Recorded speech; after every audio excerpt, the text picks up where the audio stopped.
Episode number 5. Yep, I'm Henry, you're Noah. We're going to dive into it.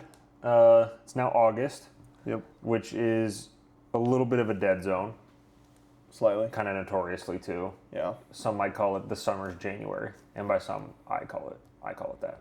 Yep. We saw Super Troopers 3 Yep. and One Night Only, which are both very like August movies. It just feels like that time of the year. Mm-hmm. But I thoroughly enjoyed both.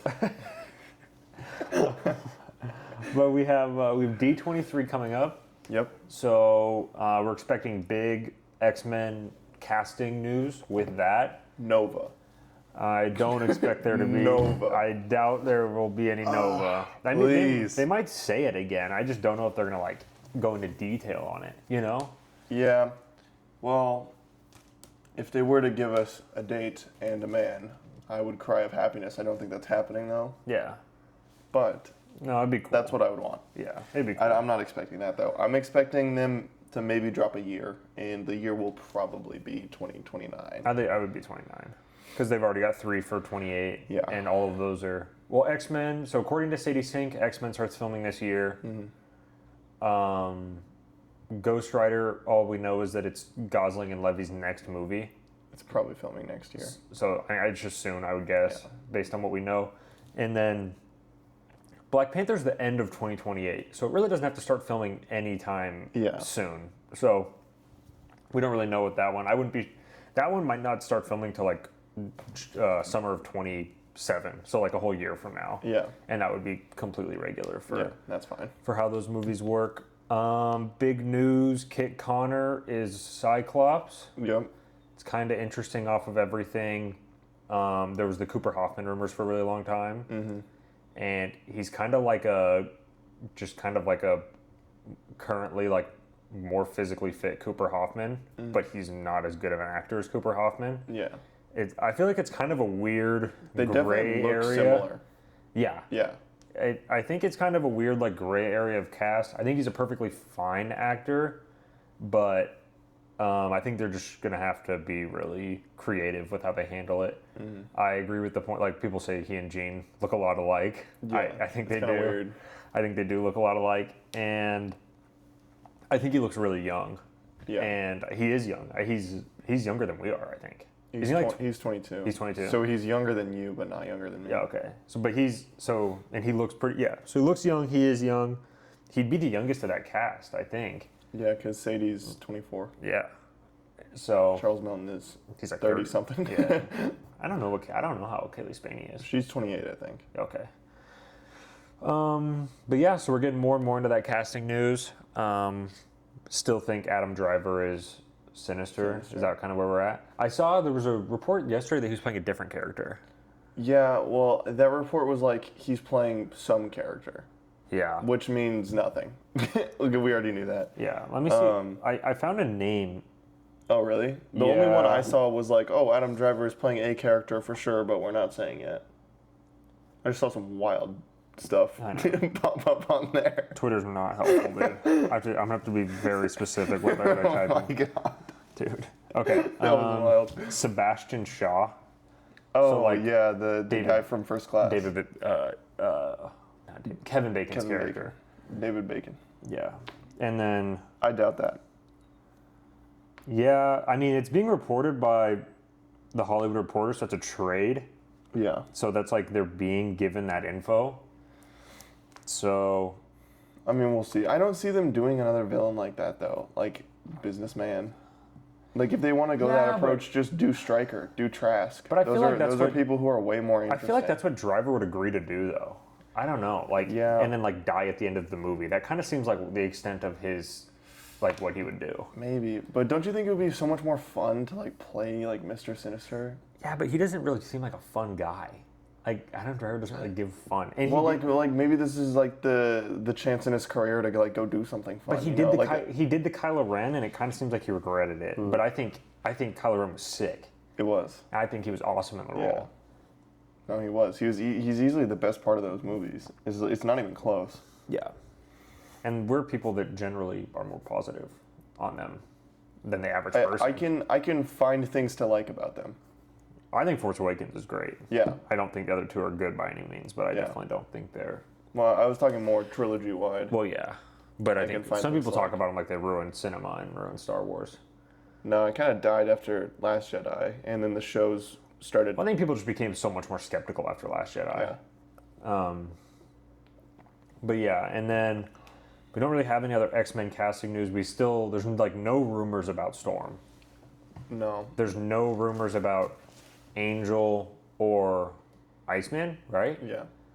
So we've still got kind of a ways to go with this cast. I mean, I'm sure they're going to leak like a couple days before D23. It kind of just always happens.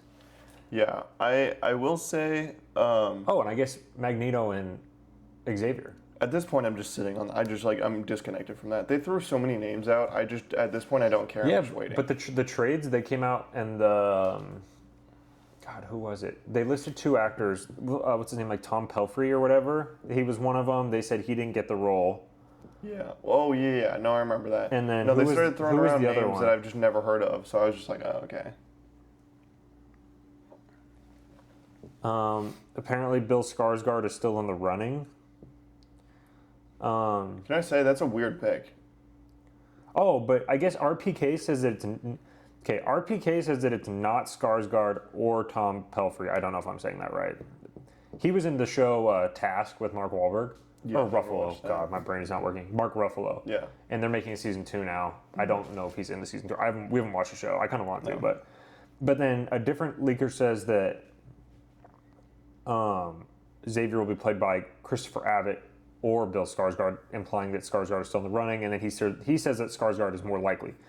So we have someone saying that Skarsgård is the most likely person. We have someone saying that they've already cast the role and it's not Skarsgård. Yeah. So we really don't have any idea. Yeah, we'll see. I'm genuinely checked out on the Xavier and Magneto. Magneto should be Lee Pace, and we've said this. Lee Pace would cost no money, and he's usually the best person for the role. Dude, I mean, I'm not a casting director, but he's the best for the role, and I know it. I feel it. I look up Magneto, and this is the first thing that pops up. I didn't even have to look. Dude, just do it. Dude, I think your idea that like, all mutants age slowly is like a good idea. You should just do that. Yeah. But yeah, as far as X-Men go, it feels like we know a lot, and then you really dive into it like we just did, and we really don't know a lot. And there's a lot being said about it. There's not a lot being confirmed about it. Yeah, I think that's the place. And we don't really know anything about the plot or how they're going to handle it, and we don't know how the post Secret Wars MCU is going to work. Like because these universes. I'm so curious about these universes are going to be like blended together. There's going to be a lot going on. I am literally like that is part of my like built up of excitement about Secret Wars is like what they're going to do because I think they've been keeping a lid on it really well. Yeah. Like I think Kevin Feige this is the I'm going to glaze Kevin Feige for a second. Valid. Right? Don't get mad. I like him a lot. But I think the man has a very specific vision, and I think he knows what the audience is feeling right now. And like we talked about this before, the audience is definitely feeling more comic accurate looks. I don't think you need comic accurate stories 1-to-1. I don't think you've ever needed that.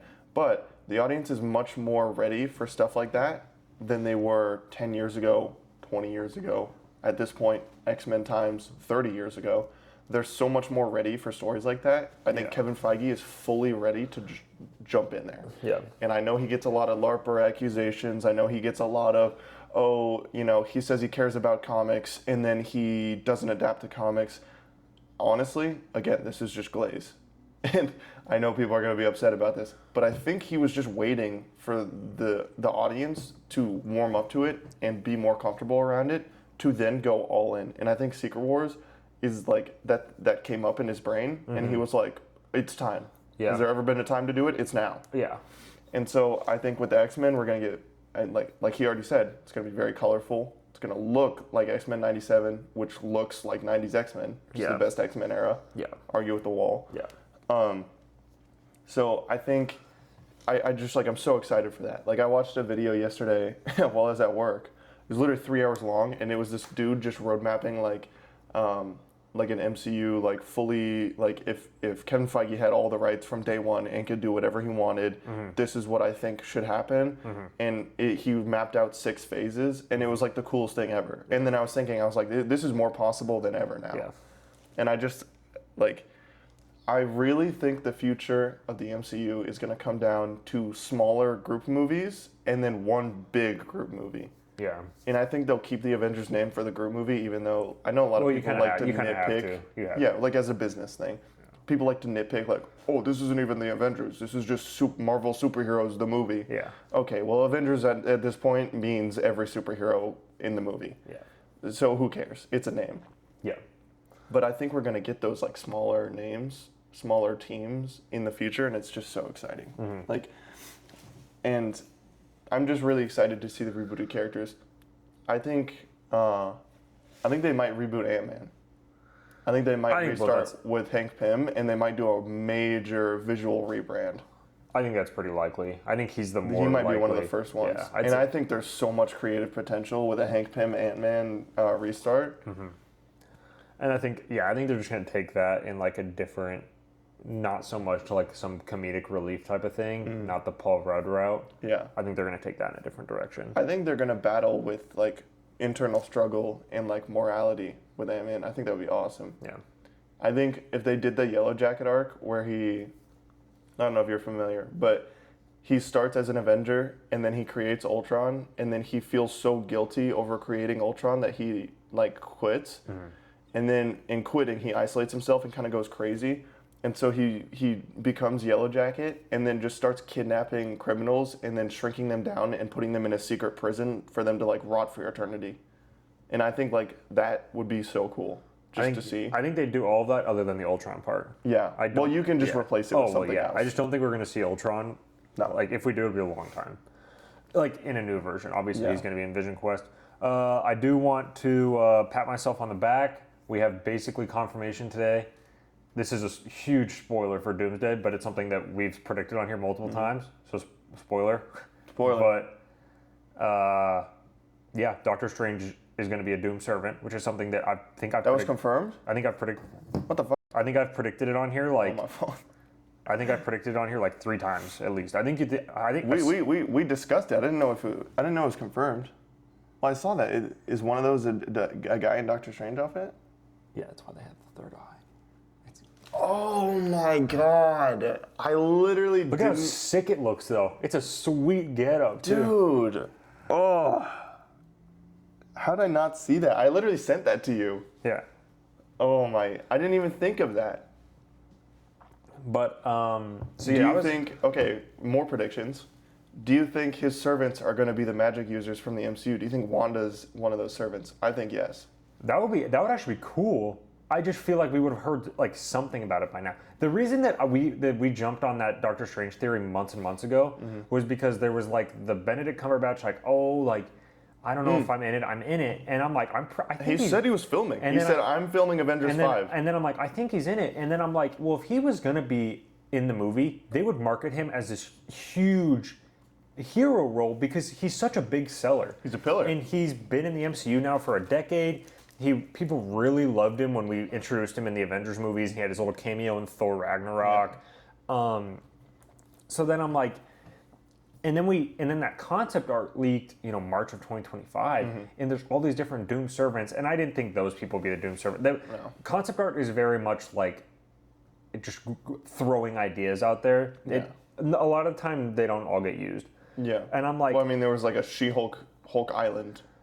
Yeah, we're not seeing that. And like a Yelena being the servant for Doom. Yeah. And I don't, the right-hand man. We're not going to see that, I don't think. So, but so then we kind of just jumped on this theory that we do think Strange will be in it, and that's what's going to make Doom so much even harder to beat. Is it's not just a Doom; it's he has these people with him that are so incredibly powerful. So you're not just going to be seeing these people struggle against Doom. You're going to have this evil Strange tied to him. Yeah, I think if knowing that that's Strange now, it's a lock that Wanda's on the team, I think. I just feel like we would have heard something about it. I would love it. I would really love it. I know there's a rumor out there. Again, this could be a spoiler. I haven't seen anything serious about this. I've seen it mentioned in some circles. Is the Ana de Armas is playing a Scarlet Witch variant who's playing a Doom servant. But I've only heard that like 2 separate times and not for a long time. So, and that's kind of seems like a weird role to cast her for And why would you not just bring Elizabeth Olsen back for it? And well, Elizabeth Olsen is like a mom now. Yeah, but she would have to be on set for 2 days. I mean, if she's in the helmet the whole time, or most of the whole thing, I mean, you're just taking a paycheck for like 2 days of work. I mean, yeah. Well, I mean, Scarlett Johansson did Avengers: Age of Ultron pregnant. Yeah. So I guess.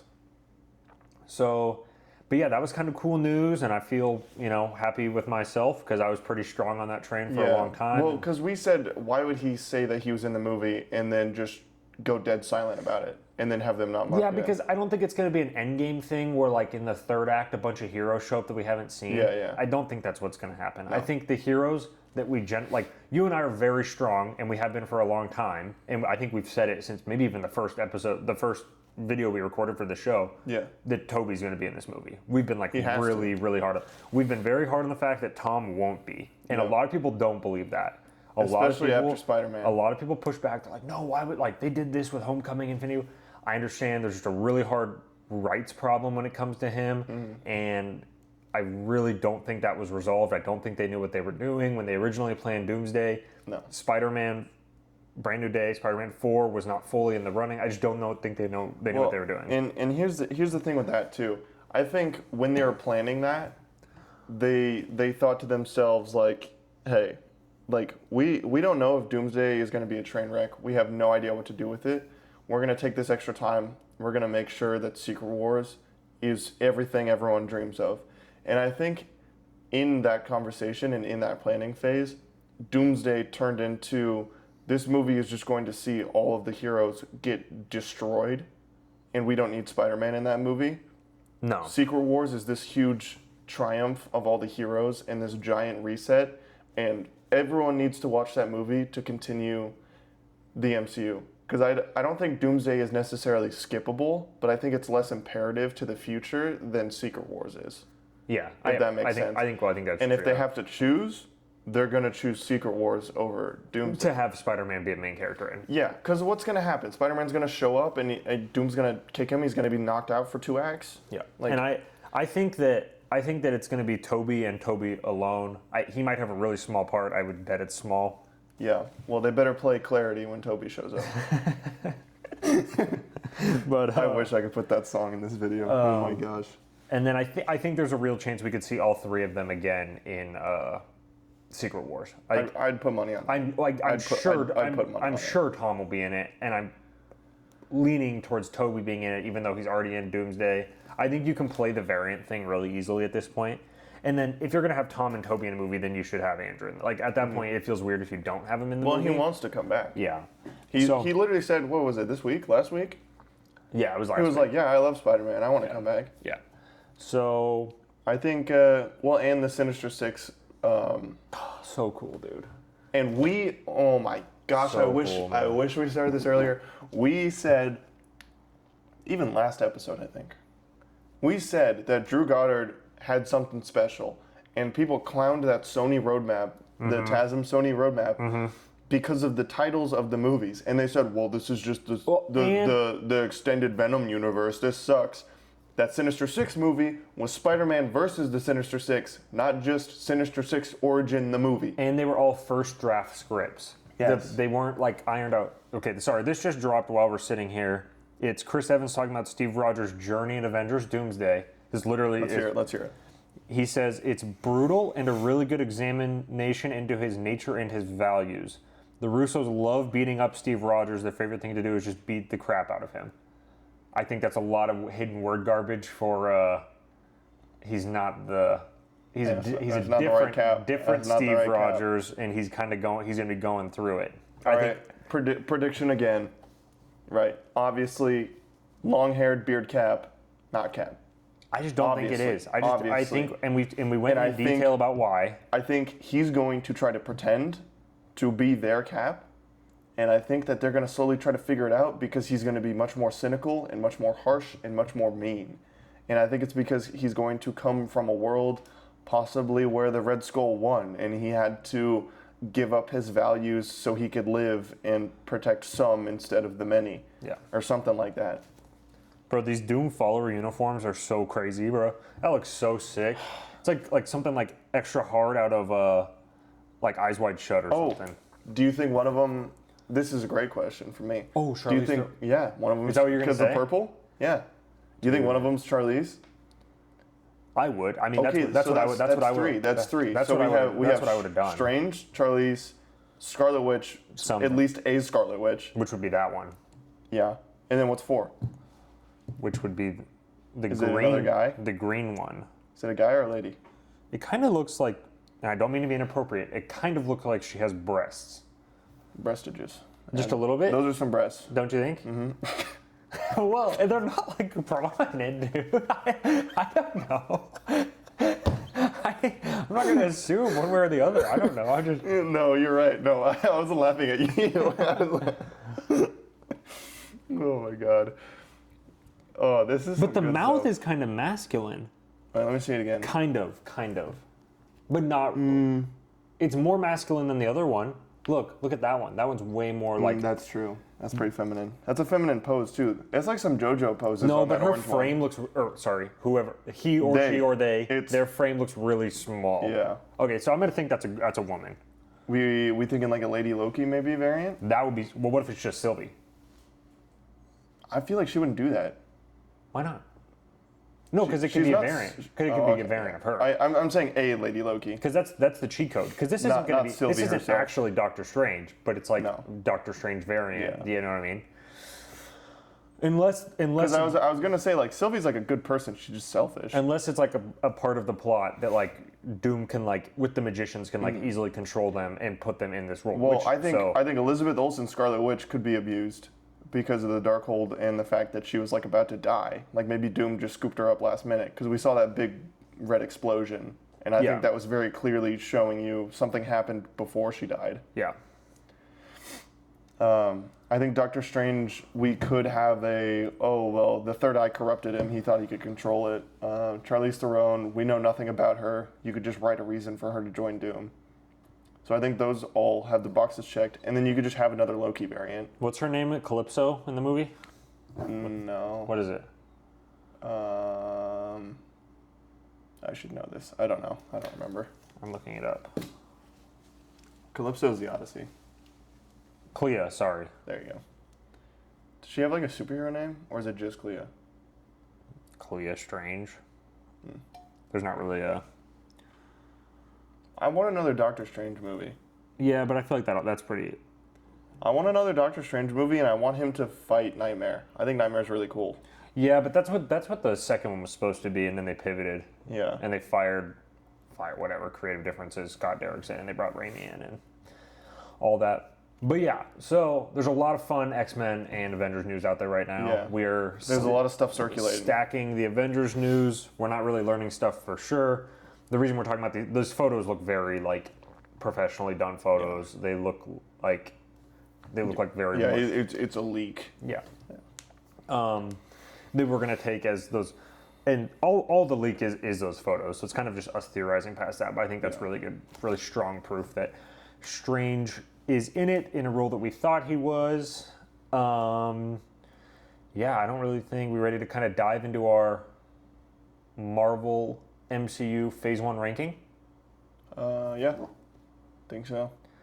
All right, you want to start us off? Want me to start off? How do you want to do it? You want me to start at the bottom, and then we'll just go back and forth? Well, yeah. Or should we just spoil the whole list immediately? Yeah, I think we should just start with list number 3. 3? Yes. No, I'm joking. Start from the bottom. Oh. I was like, what? Okay, number 6. I think we're going to agree on this one. Yeah. There's literally only one right answer. Yeah. And it's unfortunate because I liked this movie as a child and I wanted to like it as an adult and I just don't. This is going to be a controversial opinion. Like, no. Really? But yeah. Some people like go to, like, I get it. I used to too, but it's not, I just can't. After we rewatched it again. This is another one where it's kind of like a third act Warrior, where the third act's like pretty cool, barely, cool, and then the rest of the movie's really buns. There's like 2 action scenes in this movie that are good, and everything else is bad. Yeah. Okay, we're talking about the Incredible Hulk, number 6. Incredible Hulk. Yeah, I think a lot of the issues with this movie is it just feels like it has zero direction. Yeah. It feels like you're following Bruce Banner on an acid trip. he's kind of just going place to place, just randomly, and the pacing is all stop, all go, dead sprint, and then you kind of backtrack at one point. The villain is really weak. There's just nothing to really latch on to there. Ross is kind of just there and he hates Bruce, and then there's just not really a reason told why. Well, it's because he's like, well, you almost, like, you put my daughter in danger, like you're a maniac type of thing. Womp womp, buddy. But it just doesn't, I don't think it works out. I think it misses. I like we'll go to the action scenes. I like the scene in the forest where he fights Emil for the first time. At the university. Or the park or whatever. With the trees. Yes, the university. Yes. I think that was cool. I think the Hulk design is cool. I like that he looks like prime David Lade. Sure. I don't think the CG is very good, and I don't like that he's like a pale green and not just like a green. I think his face and hair is really stupid. It looks really funny. They like half committed on the bowl cut, and that was weird. Yeah. I like the screaming. He screams a lot. There's a scene in the rain where he like starts screaming at the thunder, and I think that's kind of cool, conceptually. It doesn't really make sense. It comes kind of out of nowhere. And then the fight at the end through the streets, it starts sucky and then it ends pretty cool, like with the whole helicopter sequence and then the thunderclap and the choking with the chains. I think that's kind of raw. Mm-hmm. But yeah, the rest of the movie is just like, Like there's just, I don't know. There's just not a lot there for me to latch onto and like with the characters. And yeah, I just don't really care. Mm-hmm. And you kind of got to make me care, like Hulk as a character and Bruce Banner is like, you have to sympathize with them. You have to feel bad and you have to understand both sides. Mm-hmm. I feel like you don't understand either side. And so you're just watching the movie, just waiting for the next cool Hulk fight scene. So, very disappointing. Understandable why Universal has not funded another Hulk movie since then. Understandable why Marvel has not paid for the rights, because they just don't care. Mm-hmm. And this movie underperformed pretty badly. And so clearly the audience doesn't care. And then I think Cap 4, put the nail in the coffin on that one. Yeah. Nobody cares about the Hulk side. Fairly or not, they did put the nail in the coffin. Definitely not fair, but yeah, that's kind of where I stand on the Incredible Hulk. Just Yeah. Just not very good. Yeah, the Incredible Hulk is also in my last place, 6th place. This is a movie that we used to call underrated and overhated. Yeah. Because those words don't always mean the same thing, but I think it could have applied to this movie. Mm-hmm. And then we rewatched it probably 2 years ago now, and it was like I couldn't believe that I had ever thought that this movie was kind of a hidden gem. I really think outside of the 2 action scenes that you mentioned, the chase scene when he's in Brazil at the beginning is kind of cool, when they're running he's parkouring through everything and mm-hmm. It's kind of shot well. It's kind of interesting. Yeah. But I don't like the characters. I don't like Edward Norton's Bruce / Hulk. He's all over the place. I know people. I know people are like, "Oh, this is more accurate. I like it more." I really don't think it works well. I don't think it makes sense. I think it's really hard to connect with the character. I think Edward Norton's a great actor, so I think there's some intrigue there. But yeah, I really disagree now with the take that this is some underrated, hidden gem type of thing. Yeah. I really don't think it is. I think this is one of the few MCU movies that I would consider bad. Yeah, and that's agree. That's a small list, but this movie is on it mm-hmm. with 6 other movies maybe. Out of there's 6. Yeah, we'll get into that at some point. Sorry. But yeah. So that would be my 6th place. It's not even close. No, it's not even debate. There's a big gap. There's a moderate gap between this and 5 for me. There's a big gap for me. All right, is that all your thoughts? Sorry, I mean. Yeah, no, I mean my thoughts for you are the same as yours. Pretty similar. I think this movie is incredibly face value, and I don't think it's hard to make a good Hulk movie. To be honest, I don't think that's I think they were just trying too much with this movie. You hear the behind the scenes, Edward Norton really just wanted to hijack the script and do it himself. And they couldn't just stick to the other script. And then Kevin Feige came in and then had to basically like stitch two different people's ideas together into a movie. It's just kind of weird. Yeah. And I don't think there's a right answer of like, should you have gone with the original idea or should you have just listened to Edward Norton completely? Like, they literally pushed the writer to quit while they were filming the movie. Yeah. It's pretty rough. Yeah. I think they should just adapt to the Green Door storyline. To like, for another Hulk movie. Penn Badgley Hulk, here he comes. Yes. The Green Door stuff is really cool. Mm-hmm. You should look into it. Okay, you ready for number 5? I know what your number 5 is. You know what my number 5 is, do you? Yes. Do you actually? Yes. I don't think you do. It's a shocker. My number 5, Captain America. No, I'm just kidding. Number 5 is Thor. Not even for a second did I believe you. Captain America is my favorite MCU character. Wrong. He's got to be. Cope. Sorry. Top 5 maybe. All right, buddy. All right, so my number 5 is Thor. I don't like the way this movie's shot, first of all. I think it's kind of hideous at times. I know everyone mocks the Dutch angles, but there's a reason for that. They look pretty stupid most of the time. I think making a Thor movie and then setting it in New Mexico was a choice. Not a very good choice. I think Jane Foster is okay, but I don't think her chemistry with Thor is very good. And I think you kind of need that if you want to have a, Thor loves humanity movie. Mm-hmm. I think Loki's great, though. I think Loki's really good in this movie. I think his dynamic with Thor is really good in this movie. I think his character is really fleshed out, like, very well. Yeah. And Chris Hemsworth is just really good. He's a really solid actor. He's really good in this role. He knows what he's doing, clearly. Mm-hmm. I just think the supporting cast on Earth is not very good. I don't like Jane's friends. I don't think any of them are interesting. Not like Stellan Skarsgård as Dr. whatever his name is? He's just kind of a nothing burger. I thought, as a kid, I watched Thor multiple times. Uh-huh. When I watched The Avengers, I did not make the connection that was the same dude in Thor. I thought he was being introduced in The Avengers. Really? Yeah. I was like, who's this random old dude that they keep like? It is funny that they brought him back for Avengers to be like this brainwashed idiot. Yeah. And it's like, because it's just kind of rude. Skeleton's like kind of an animal. Like, because and that's like after Girl with the Dragon Tattoo. You know what I mean? Like, well, and then in Thor: The Dark World, they make him like some schizophrenic psycho, and I'm like, what do you do to my guy? Running around naked, like at Stonehenge. Like, he had already been Bootstrap Bill for Pirates and everything. He'd done Mamma Mia. He had just done Girl with the Dragon Tattoo. Like, he's like stamped. You know what I mean? He's not some like random dude they pulled off the street. I think that perfectly encapsulates kind of the issues with Thor.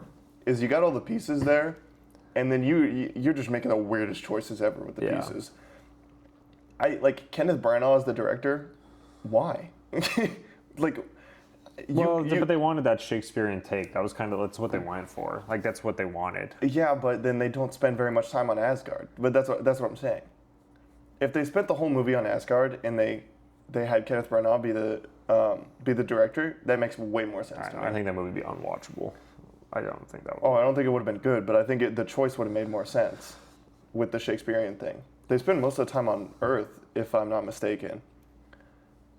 I like the concept of the movie being about Thor finding out what makes him a good man and what makes him a good person. Mm-hmm. The worthiness for the hammer. I think that's a strong plot line. I think it kind of takes a backseat in the movie, though. Mm-hmm. He kind of just... The scene in the rain where he goes to the hammer and he can't pick it up, like, that seems really good. Yep. And then the movie after that point is just treading water until the third act, for me, in my memory. Mm-hmm. And, yeah, I think the movie's told basically through the perspective of Thor. So when you go to Earth, you should be won over by Earth. You should have it charm you, Mm-hmm. I think they completely fail to do that. And Natalie Portman's a great actress. She's just a nothing in this role. Yeah. Just a complete nothing. I think Chris Hemsworth is putting the movie on his back. And then when Tom Hiddleston shows up, he's then also helping him put the movie on his back. Yeah. I think Odin's cool. He's kind of scary and he is scary. Anthony Hopkins. Yeah, he's got some presence. I like his voice. Mm-hmm. It's kind of scattered. I'm jumping all over the place. I like the Asgard set design, but again, they go to Earth, and then it's just New Mexico. Like, it's just really boring. Yeah. Like, it's just visually completely uninteresting. Mm-hmm.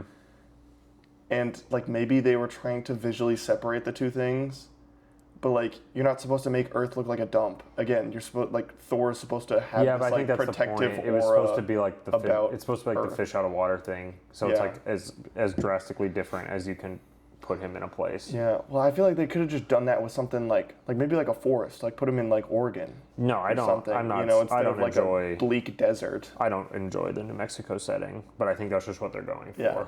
I think like that was like a choice, and I understand it was a conscious choice. I just think it was the wrong choice. Like, I don't know. I don't like it. A lot of the problems I have with this movie are again like liking the characters and, you know, enjoying the visual aspects of the movie. I just don't like either of those. Mm-hmm. So yeah, that's why it's the next one. But I think what it has over Hulk is better main character, and a better villain. If you count Loki as the villain and not the Destroyer, which is what I would count as the villain. Yeah. But yeah, just those two things alone set it way above the Hulk. Okay. What about you? My number 5 is Iron Man 2. Ooh.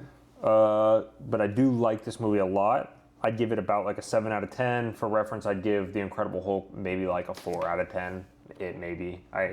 So that's kind of the jump we're looking at here. I literally from bad to like pretty solid movie for me. Yeah. Tony Stark is by far my favorite character in the MCU. He might be my favorite fictional character ever. Like I just think that he's so good. Every time he's on screen, it's just like absolutely incredible. The obvious is the Whiplash stuff. He's not a good villain. He's not interesting. It like kind of plays like a parody of itself, which is not. You don't want to be doing that. That's kind of like you don't want to enter into that territory with these type of movies because you're already asking your audience to kind of reach with their mind a little bit. Obviously, I mean we're talking about like superheroes and stuff like that. So you can only. So, you know, you have to set, like, realistic characters and boundaries and emotions that can, like, make you, like, you know, latch onto all this stuff and find enjoyment of it, find it intriguing, feel the stakes of it. And when you have someone like Whiplash, that is not easy to do. And I think there's, like, good parts of it. Sam Rockwell is Justin Hammer. I think he is a fun contrast to Tony because Tony is, like, this one of one. And then these other rich pricks, like, around the world, and that's kind of the whole point. Like, Justin Hammer encapsulates them. Yeah. That's, like, everyone else that's in the world that thinks that because they have money, they could be like a Tony Stark, but you're not going to be Tony Stark. You're not Tony. And that's the whole... And there's only one Tony. I think that's really cool to show, and it's to show that it's not even like they're close. It's not like these people are knocking on the door. And I think it's just funny when you see Elon Musk in the movie because it just makes me like think of that. Like Elon, you're a Justin Hammer. You're not a Tony Stark. Probably worse than Justin Hammer. Probably. But yeah, I think you know Happy Hogan's couple parts are really good. Yeah. I like Scarlett Johansson as Black Widow. I think that she makes a lot of sense in the role. I think easily her best look in Iron Man 2. No. Easily. What? What's better? better? I'm not going to agree. Better? When we watched the movie, I disagreed with you. Yeah, then you didn't tell me Winter what's Soldier's better. I think Winter Soldier's absolutely better. She doesn't even wear a suit in that one. That's not true at all. She doesn't wear a suit. She wears like a black jacket. Well, that still counts as a look, though, like her hair and her face. Well, yeah, but I think her in the Shield outfit with the crazy curly hair looks way better. I think the curly hair is stupid. What? I don't like it. She's still very beautiful. I'm not like. She's hideous. She's still very She's beautiful. Only pretty in Iron Man 2. Oh yeah, dude. What are you talking about? When does she wear that in the movie?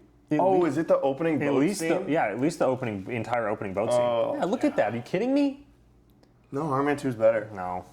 You're brain dead. I just like it better. Okay, well, comment. Comment which one's better. Comment who's right. Oh my god, any freaking goonfest in the comments.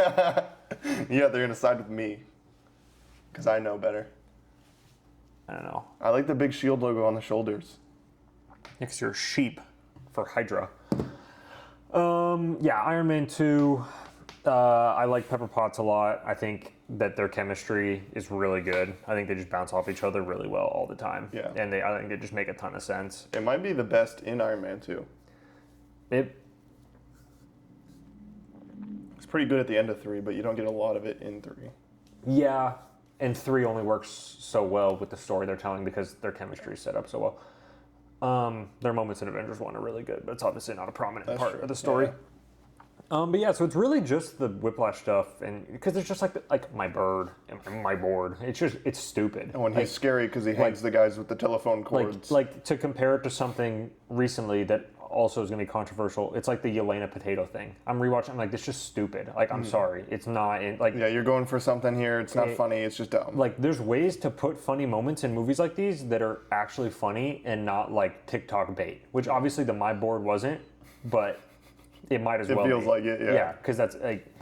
So, yeah, I think the Whiplash just takes. There's literally nothing good about him. I get it. There's just not. That joke also only works because Sam Rockwell's hilarious and he plays off it well. Yeah, well, everything Sam Rockwell says is gold. Yeah. Like, literally everything the guy does It's like, I swear to God, they brought him in and they said, can you do like a Tony Stark impression? And that's his character. Yeah. Like, no, the and I shot think when he that's literally genius. Anthony and, Yeah. and the fact that Tony's literally so annoyed by him the entire movie is just so funny. No, it's like the I'll pull it up, but it's like the Homelander and what's that guy's name?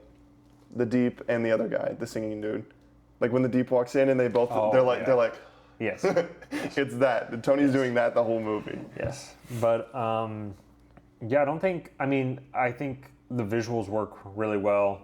You know, like the Monaco Grand Prix, I think that's where it is. Yeah. I think that scene, like, it doesn't really make that much sense for an Iron Man. I can understand that, but also is like pretty sick. It's a cool set piece. Well, and it kind of makes sense because it's like Tony thinks he's gonna die, so he's just gonna want to go have fun. Yeah, and I do like, you know, showing the layers of Tony Stark once again. Like, he thinks he's dying, so he just, you know, he's already an ass, but he's really elevating that because he doesn't know how to kind of cope with what's happening to him. Yeah. I think that's pretty interesting. But I just don't think there's ever like a real threat in the movie. Like, you never think that Whiplash is gonna like take down Iron Man. You know what I mean? No. Like, it just never. But Well, like, because he's wearing a suit that doesn't protect him, and it's made of wires from box TVs in Russia. and he's just a bumbling idiot. He's just stupid. It's not like Obadiah, who was like secretly having connection. Yeah, like and, he had all these layers. That Tony was so oblivious to. Like, he was beating Tony, and he had like ideas that could beat Tony. Like, that was a whole point, and he almost did multiple times. Is not the same thing here. But yeah, so he should have just been sponsored by the Russian government if you wanted to do Whiplash, and had them do the Crimson Dynamo, and had him do another like just monstrous suit. Yeah. That Tony would have to outsmart, like make it like Unbreakable or something. Yeah. Or just have Justin Hammer, like, you know, like hack suits or like make an Iron Man suit and then like attack the government with it, so they have to like take Tony's suit or something. Like, I feel like either direction would have worked, and they just didn't choose either, and they tried to combine them, and it's just disjointed. Yeah. Like, the movie just became disjointed because of that. I think Don Cheadle as Rhodey is fine. Like, in this movie, I like it more as we progress. I don't think it's great in this movie, though. It feels a little like you can feel the recast in a way. It doesn't really feel like it's kind of built from their first movie. You know what I'm saying? But it's not bad by any means. No, but yeah, fine. That kind of sums up that movie. I mean, I like it. Kind of one big thing that I think is a negative, but other than that, I think it's pretty solid, and Tony's obviously incredible. So yeah, Iron Man 2 is my number 5, but still a pretty good movie. Yeah. Well, Iron Man 2 is my number 4. Basically everything we already talked about. Just a couple things to add on. I think it's shot pretty decently, especially the third act battle. I said that. Did you? Yes. Well, I wasn't listening. I'm pretty sure I said that, but yes, I agree. Like the third act battle with the bonsais and stuff. Well, and the beginning of the movie when he Japanese jumps out of the airplane, that whole thing. I think it's really cool. I think the sound design is incredible. Unbelievable stuff. That's been, said to death, especially with the first Iron Man movie, but it really is great. Yeah. What else? I think the suit designs in this movie are like kind of overlooked. I didn't remember them like at all. Yeah. But I remember like seeing them. Like I think the War Machine suit, I think that's why it like never really changes. Is because they introduce it in this movie and it looks really cool. And so all they ever do is just change out the guns. Well, and next movie it's Iron Patriot. Well, yeah, but I'm more talking about when War Machine comes back. I'm just saying it's technically the same, and they kind of lampshade the fact that it's stupid, which I kind of like. I think the lampshading on that one works. But I think it only works because the Iron Patriot in the comics was Norman Osborn. It was like poser Iron Man. Yeah. So it's like it was always a joke. Yeah. It's not a X-Men yellow spandex kind of line. Yeah, I think that's about it. I mean, the villain is just not good. Just kind of directionless. But, I mean, like, obviously RDJ puts the movie on his back at points. Very entertaining. Lots of memorable set pieces. I think the battle in the third act is a little... It feels kind of like they ran out of money. Because they fight all these hammer drones, and it's really cool. And then Whiplash shows up. And then they just blow him up immediately. Yeah, because he's not a threat. That's the whole point. That's what I've been trying to say. There's no threat with him. There's no threat with him with Tony, let alone if Rhodey's there too. It's like, yeah, they're going to kill him. Like, what? He literally shows up, they scuffle, I swear to God, for like 20 seconds. No, they do the hammer tech drone. He's like, this is the stepmother or the mother-in-law, whatever it's called. What is it called? And then he's the ex-wife. Yeah, the ex-wife. My dad thinks that's the fucking funniest line. Sorry, I said fuck, but that's the funniest line of all time. He cracks up with that. Hammer tech. Hammer tech, yeah. Yeah. But yeah, they play a joke out of it. Yeah. They just kill him. No. He literally comes down. They shoot him with the ex-wife. He goes, dink. And then he restrains both of them with the whips, and then Tony just goes, blow him up, and he goes, yup. And then and they both and then he explodes. They put him in the J. Robert Oppenheimer in the middle, and it goes, and then he just explodes, and nobody cares. Explodes, and then he goes, I can't say that word. He goes, explosion time, and then it starts beeping, and then the movie's over. Well, okay, and then all the drones are set to blow, so he goes and picks up Pepper because she's stupupidly standing right next to it. Yeah, she's like staring at it for like 5 minutes. So then he takes her to a rooftop, and then they have a romantic. It starts beeping. It's the most clear bomb sound I've ever seen. She's just like... Literally with her mouth open. Just, it's okay, Pepper. Dude, it would be one thing if it was for like 2 seconds. Like she's like trying to register what it is. They cut back to it and she's still staring at it like 3 different times. Oh my God. Film. Yeah, that third act battle is like really cool until Whiplash shows up, and then it's the dumbest thing ever. Oh my gosh. Oh, that's so funny. Do you think it's funny? So how he had to make drones for every like branch of the military. Yeah. And he tried to make it cool. Do you ever think about how today he would have to make like a Space Force drone? Space. Or what would be equipped with the Hammer Tech Space? I'd actually want to know. Probably an American flagpole. And that's it? And since it's an Iron Man movie, they would probably have to try to give him like a space laser or something, even though that's like not accurate at all. Space Force! He'd have to yell that. That's the whole point. Yeah. He's like, Marines! Navy! He'd have to, dude. You think they would give him like a Mars rover to drive around in? Dude, and then they blow up? The drones already blow up, so we need to be creative. Oh. No, I don't know. There's no like Space Force weapons. No, that's the whole point. And I think that he would literally just have an American flag on a pole, and he would just fight people with the flag. That'd actually be sick, though. If he was like stabbing people with the other end, that'd actually be hard. That's what I would have to guess. And then he has a car. He has a Mars rover. Yes. Oh, okay. It's kind of genius. You got anything to say about Thor? I'm assuming that's number 4 for you. Yeah, Thor's my number 4. I think Chris Hemsworth is really cool. I think that what they do with his character is really interesting. I think you can like really feel the evolution because you're not really rooting for him at the beginning.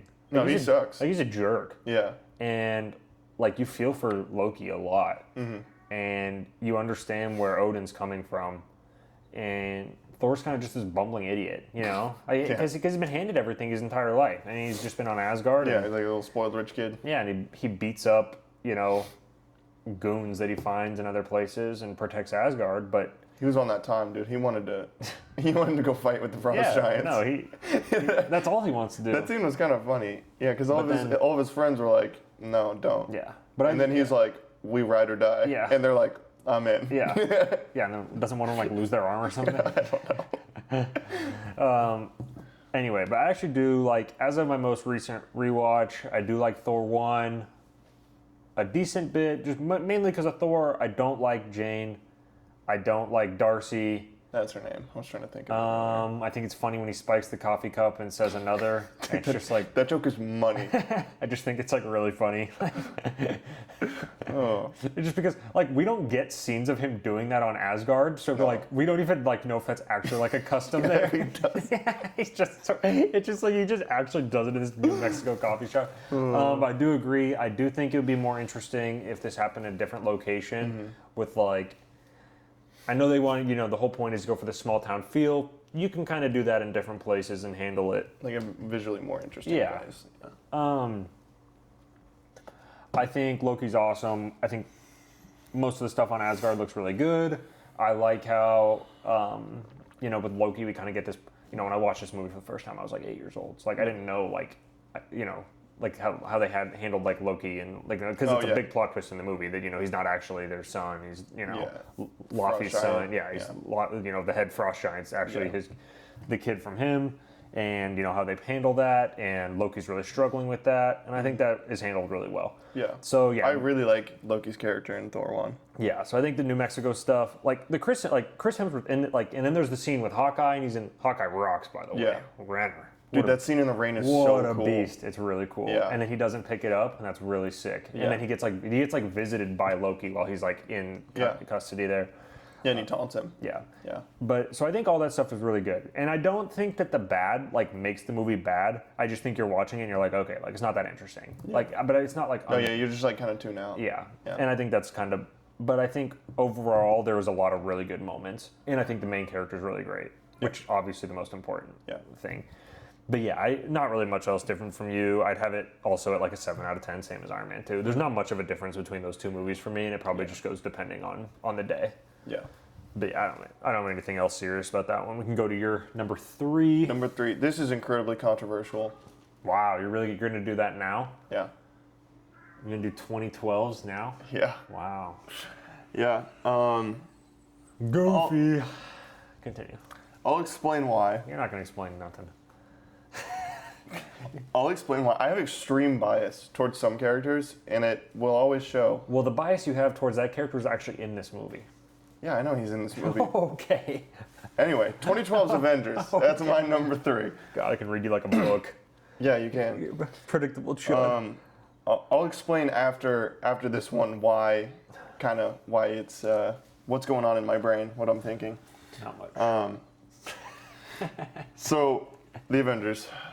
I think when people say that this feels like a season finale of Agents of S.H.I.E.L.D., I think that's kind of a little exaggeratory, but I think it's also there's some truth in it. I think it's shot like a TV show. It's really weird. Mm-hmm. And I think it kind of misses the grand scale and scope that is expected of an Avengers movie, and I know this is like hindsight, and it's like not super but that's fair. That's kind of how you have to approach it. But it's like, again, we're big advocates for judge how the product is now, not how it was set up and then, you know. Yeah, stuff is not good now because it was impressive 15 years ago. Yeah. I think that's kind of a thing that we're always going to we can acknowledge that it is impressive for what they did, but that doesn't make it good. Yeah. Don't get me wrong, this movie was a huge triumph. It was a ginormous win. It was my favorite movie of all time when I was a child, when I watched it literally on my birthday. Or like 2 days after my birthday. That and Chasm 1. Yes. Triple platinum. Love this movie. Seen it 100 times. I think the chemistry between all the characters is incredible. Mm-hmm. I think they fixed the Hulk, which, I mean... That's a controversial take. well, I don't care. It's the truth. I agree, but people are like, Ruffalo Hulk sucks. No, Ruffalo Hulk is incredible. I think and people don't care about people don't care about the Bruce scenes. People only want to talk about like Hulk, and then I think he's like absolutely incredible as Bruce. He's awesome as Hulk in this movie. Yeah. He literally like tears up the helicarrier. They're running after Black Widow in that hallway with the doors and the glass. That's sweet. It's so sick. Anyway, sorry. That's beyond the point. The whole scene where she goes to pick him up, and he's like, oh, so you got like 100 armed guards outside? And she's like, nope, just you and me. And then it pulls out, and then there's a bunch of guards. Yes. Like, that's awesome. This is really good. I think the dialogue is really good in this movie. Like the banter and stuff. I think RDJ just knew that he was like God. Yeah. And so he's having the most fun in every scene, and he's messing with the other actors. Like, you can tell, like, they're trying not to break character. Like, that scene where they're standing around the scepter, and he's kind of poking fun at Ruffalo, and then he's poking fun at Chris Evans, and he's just, like, sitting there eating blueberries out of one of those, like, little reflective pouches. And then he, like, offers, I think it's Ruffalo. He offers a blueberry, and he's like, like, he's like so close to breaking character. Like, stuff like that is awesome, but like, your only other real fight scene is when Hawkeye shows up brainwashed and like destroys one of the turbines on the helicarrier. And it's like, that's like fun, but it's not like there's no stakes in that. Obviously they're not going to blow up a helicarrier full of 2,000 people. And they're not going to kill Hawkeye. And no one's going to die, you know? Well, and then it's like someone dies, but...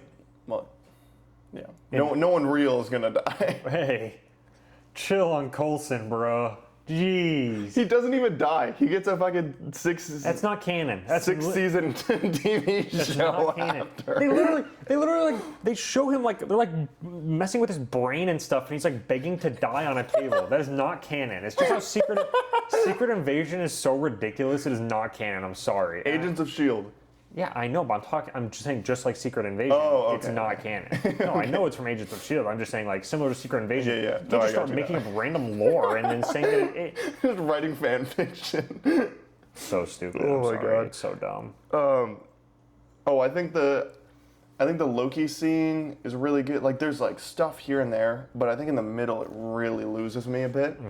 Like, the scene where Loki shows up and then Captain America shows up alone. I think that scene is really good. And then Tony shows up and then completely undercuts what Cap does, and that like kind of pisses him off. Yeah. Genius stuff. Like, that's awesome.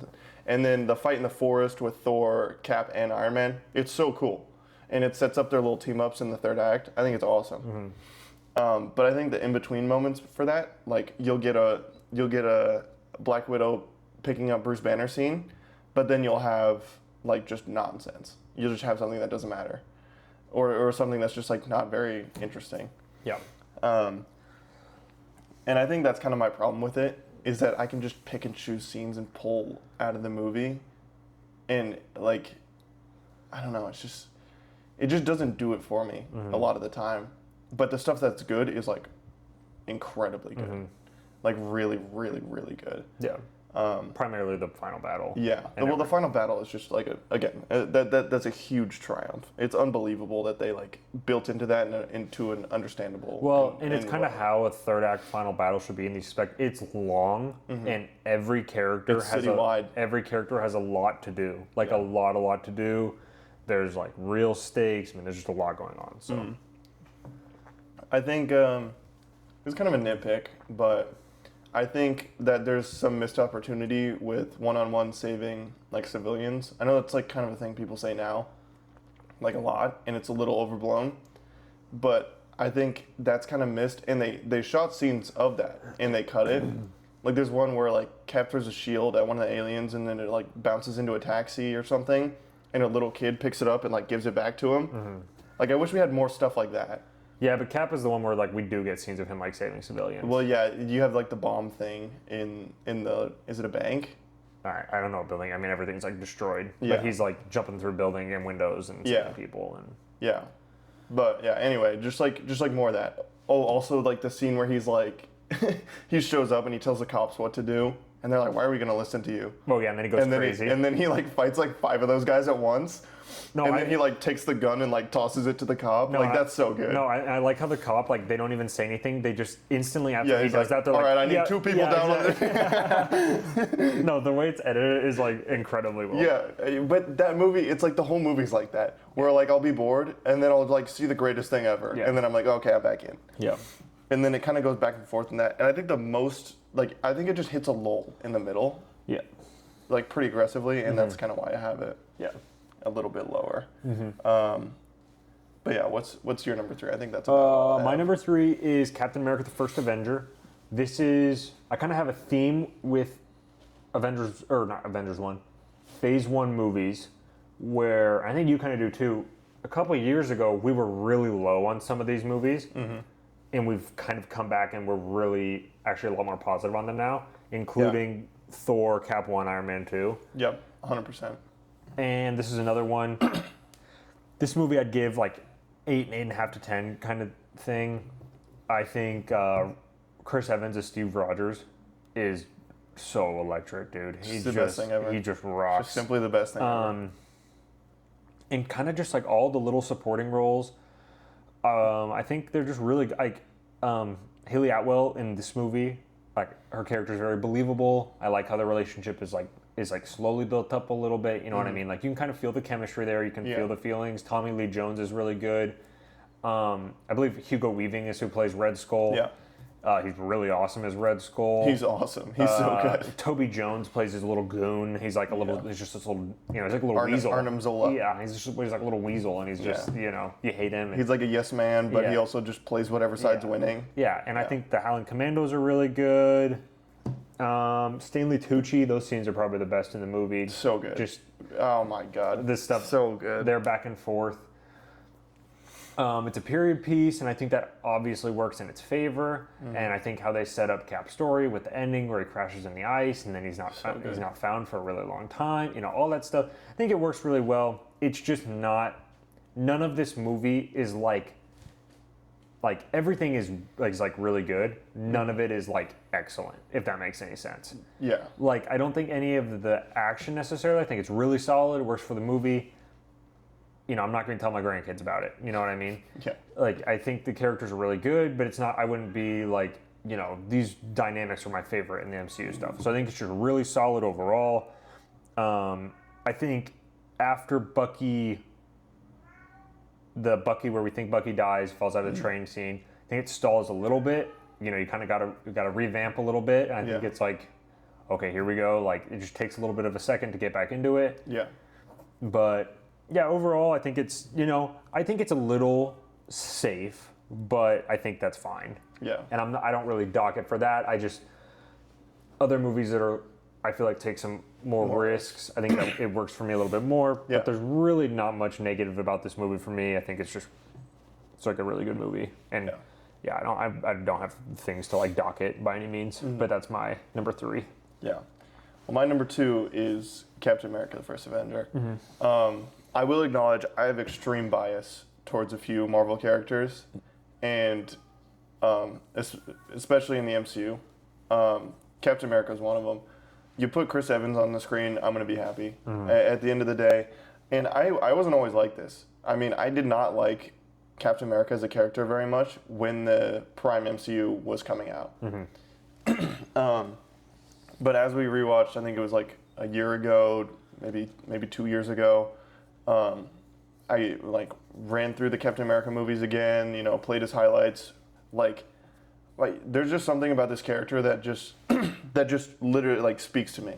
Like just everything about him, just his tenacity, his just refusal to like give up no matter the odds, and just the constant want to just like be a good person and do what's right is just incredibly inspiring to me. And it's like corny, but it's like he makes me want to be a better man, like to quote Pedro Pascal. And it's just, that's the part of the movie that just wins me over so much.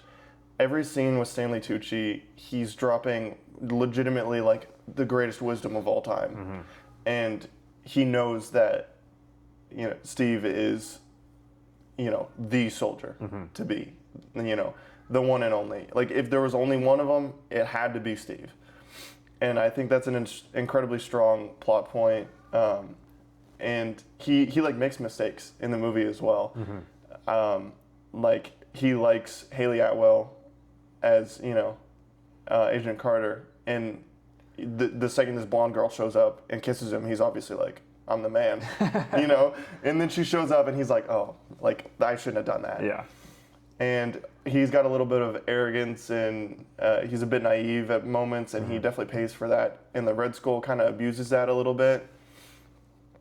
And he does that with Bucky too. Like, he goes on the train kind of without a plan, and Bucky gets blasted because he's trying to protect Steve like he always does. Yeah. And then he pays for that. I love the period piece stuff.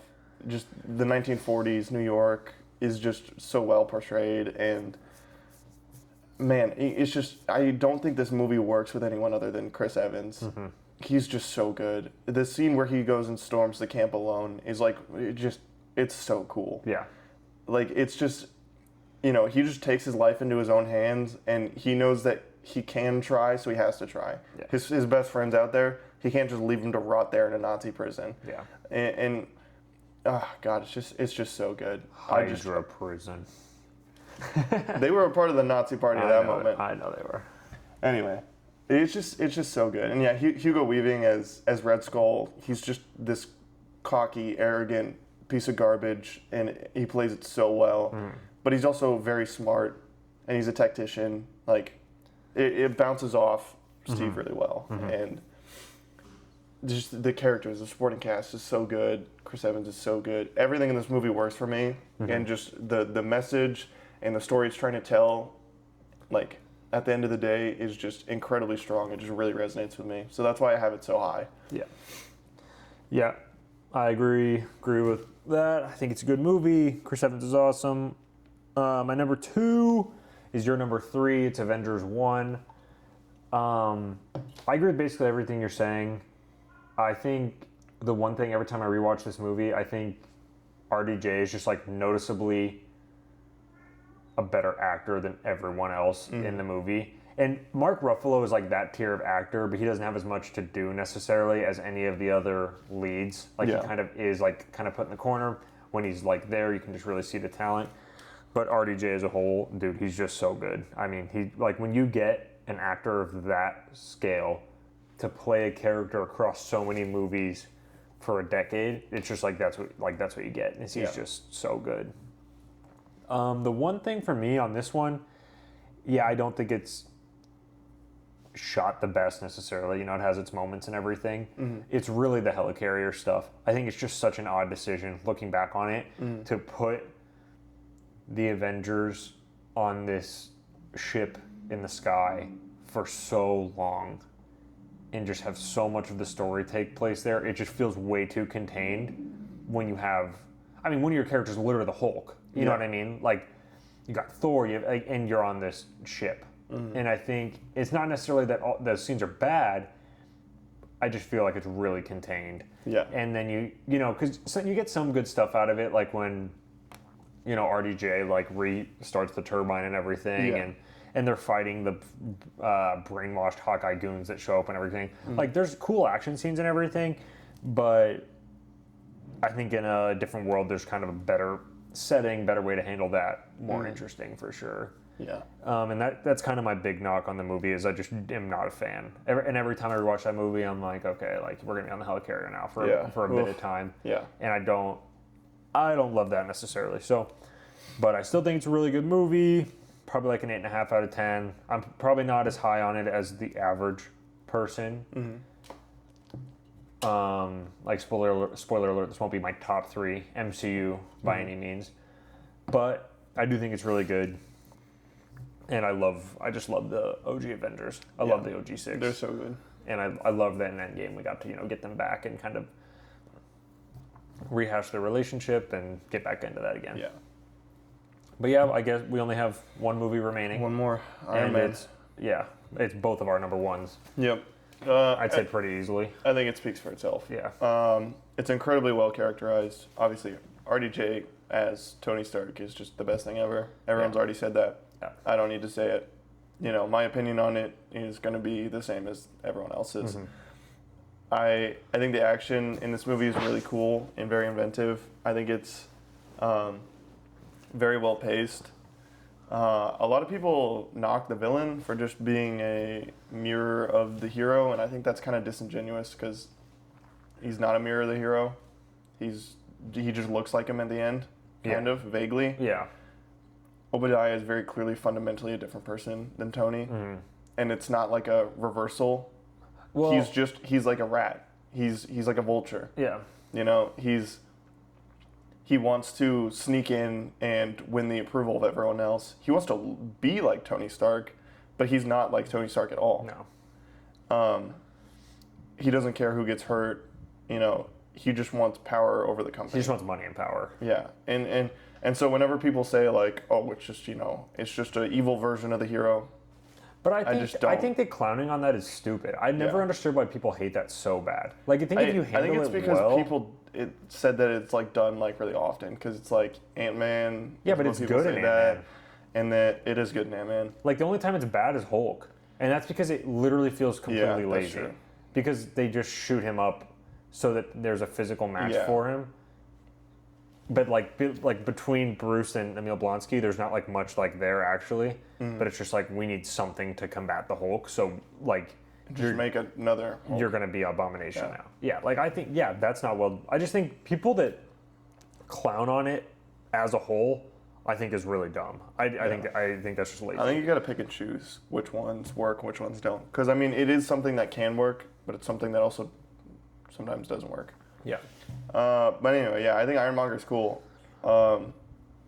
I think him working with the Ten Rings to kill Tony and then having Tony learn that is cool. I think Pepper helping him learn that gives her a role in the...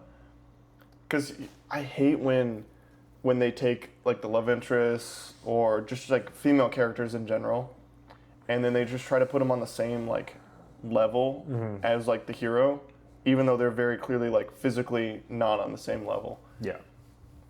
And it's like the Spider-Man 2 game thing, where it's like they gave MJ a gun, and now she can fight with Spider-Man against the symbiote. It's like, no.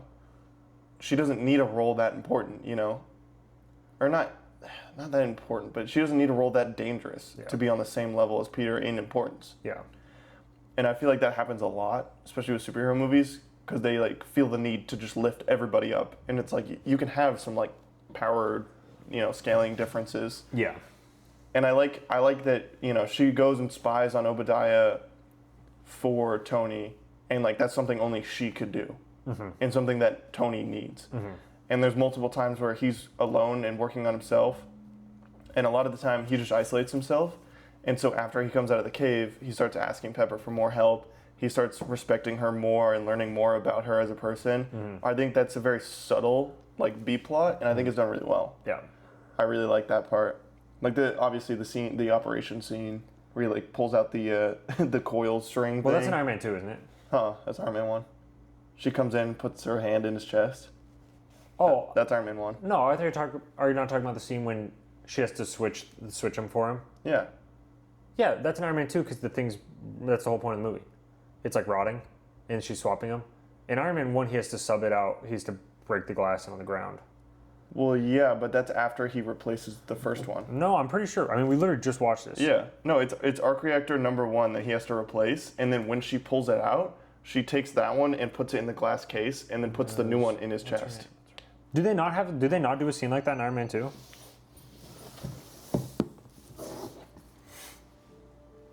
Do they not do something like that in Iron Man 2?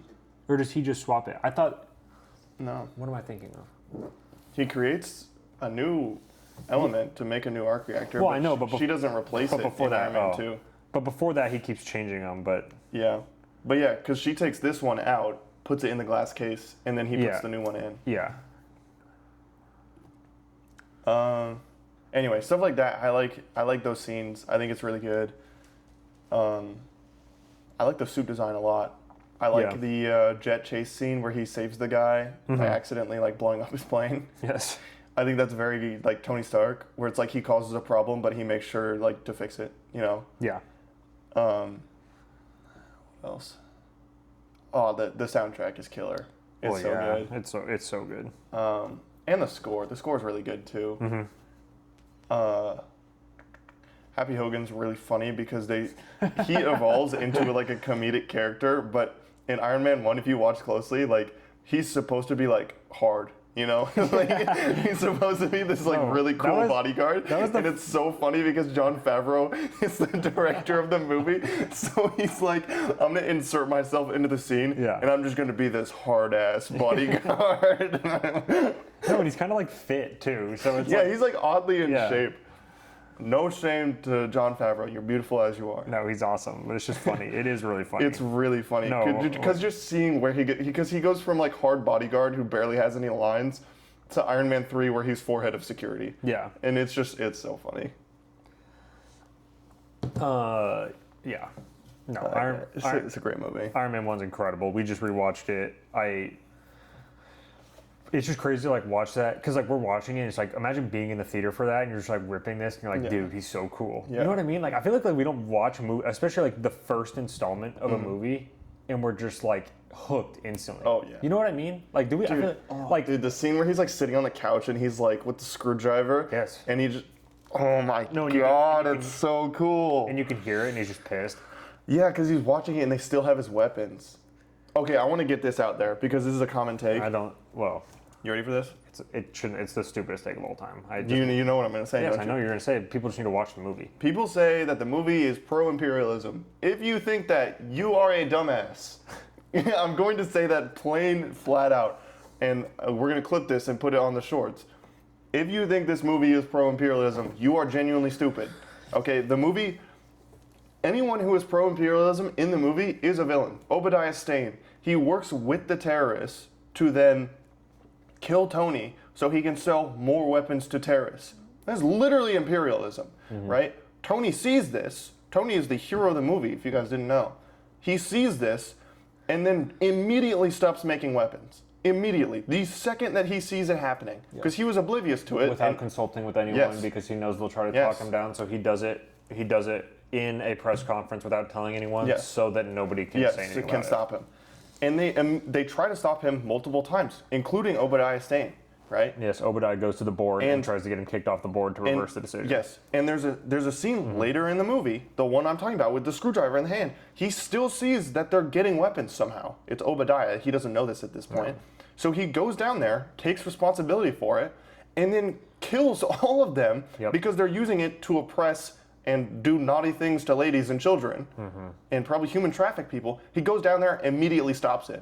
So if you say this movie is pro-imperialism, you are literally stupid. You did not watch the movie.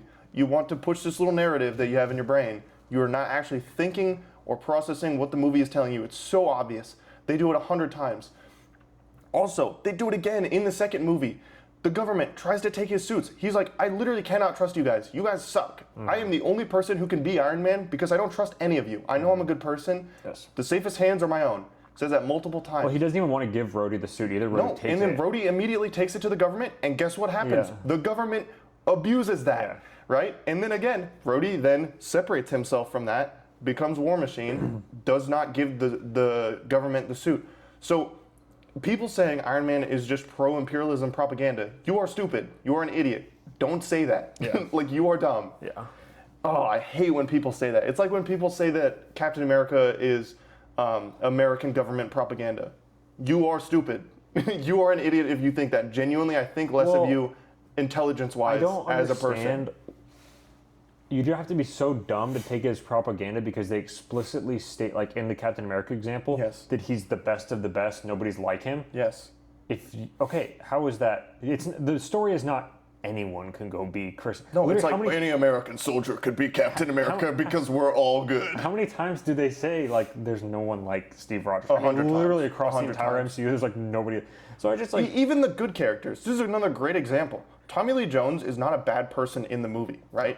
But he is the epitome of, military general. Military general. Get shit done. He follows orders and he doesn't think about it because it wasn't his decision. He just does what he's told, right? Yeah. And that's a flaw for his character. That's the entire reason that Cap then gets up and then goes and rescues his best friend because nobody's doing anything. He represents America's ideals, America's good ideals, old-timey ideals, where if you can do something, you should do something. It is not American propaganda. Captain America spends the entire second movie too fighting the U.S. government. It irks me. In every comic, like literally 90% of Captain America comics are him fighting the U.S. government because the U.S. government sucks. Yeah. They suck. I hate it. It's not issue 1 of Captain America in the 1940s where it's him punching Hitler on the front of the cover. That sure, you want to call that American propaganda, whatever, dude. The character is not that. I think it's the term is too loose. And stop putting these characters in these little boxes when you don't know anything. Please, just stop doing that.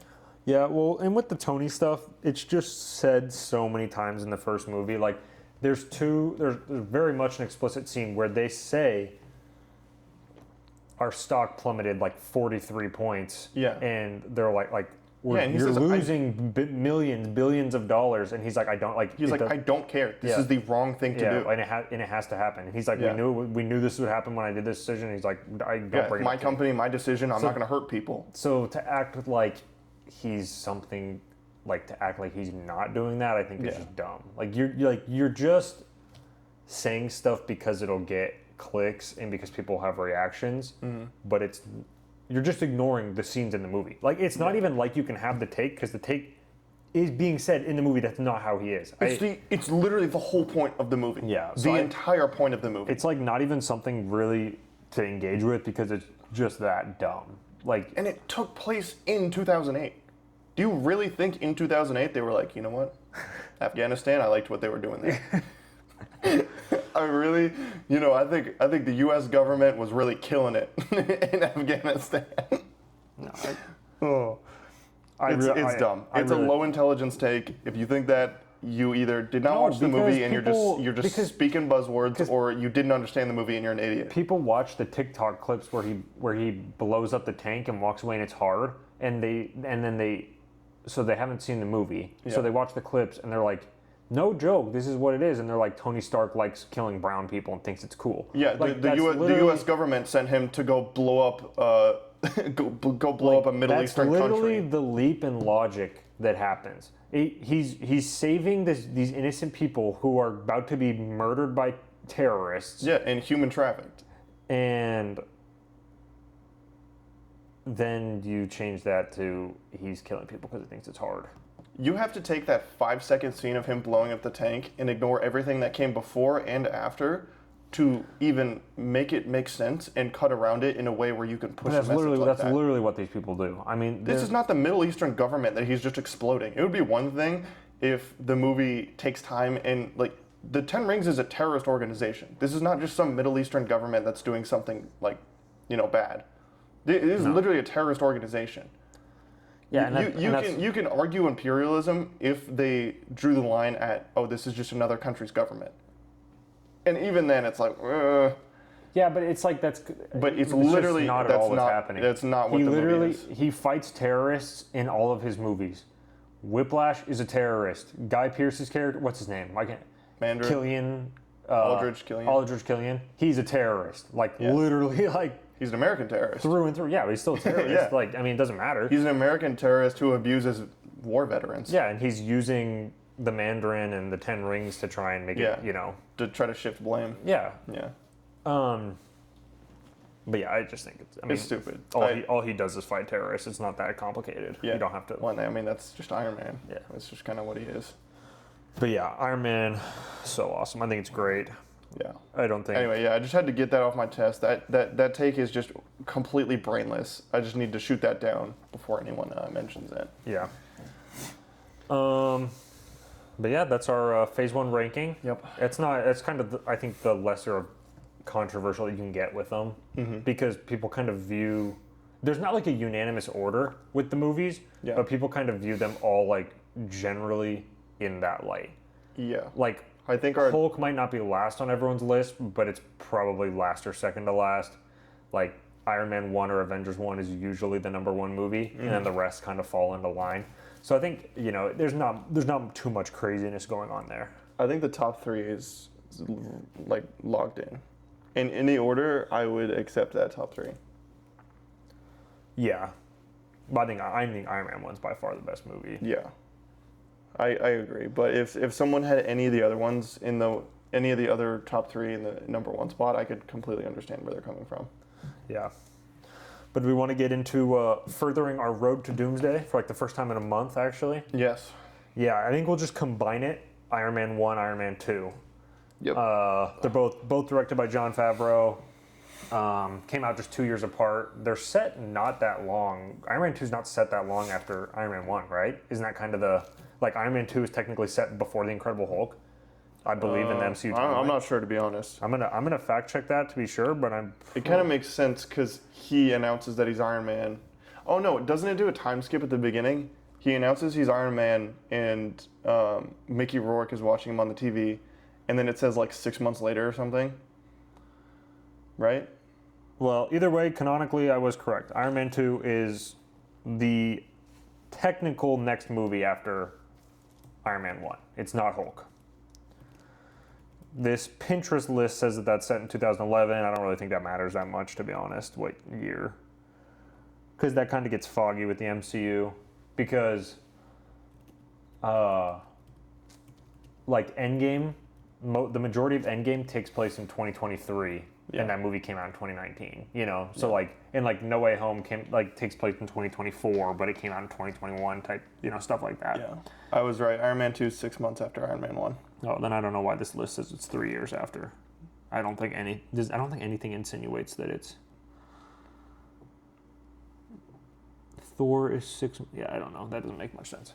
I'm not going to go based off that list. Well, Iron Man 1 ends with Coulson finding the hammer. Or Iron Man 2. Mm-hmm. Iron Man 2 does. Yeah, so it would make sense. It would be... So maybe Thor and Hulk canonically happen at pretty similar moments in time. I'm sure, yeah. There's not that much... But yeah, Iron Man 2 comes 6 months after Iron Man 1. Yeah. Because he says, I am Iron Man, and then 6 months later, he's Whiplash. So I was right. Yeah, so we're watching... In our Road to Doomsday, we're watching all the Cap movies. We already did Cap 1, obviously. Yep. We're doing all the Iron Man movies, and then kind of just the major players from there, all the Avengers movies. We did the Spider-Man movies. They're not really as essential viewing. He's not going to be in the movie. No. But we, obviously, Brand New Day was coming out as well. So... Yeah, I mean, we did kind of run the Spider-Man movies early because of Brand New Day. Mm-hmm. But they're not really essential to Doomsday. But we watched them. They're MCU movies. Yeah.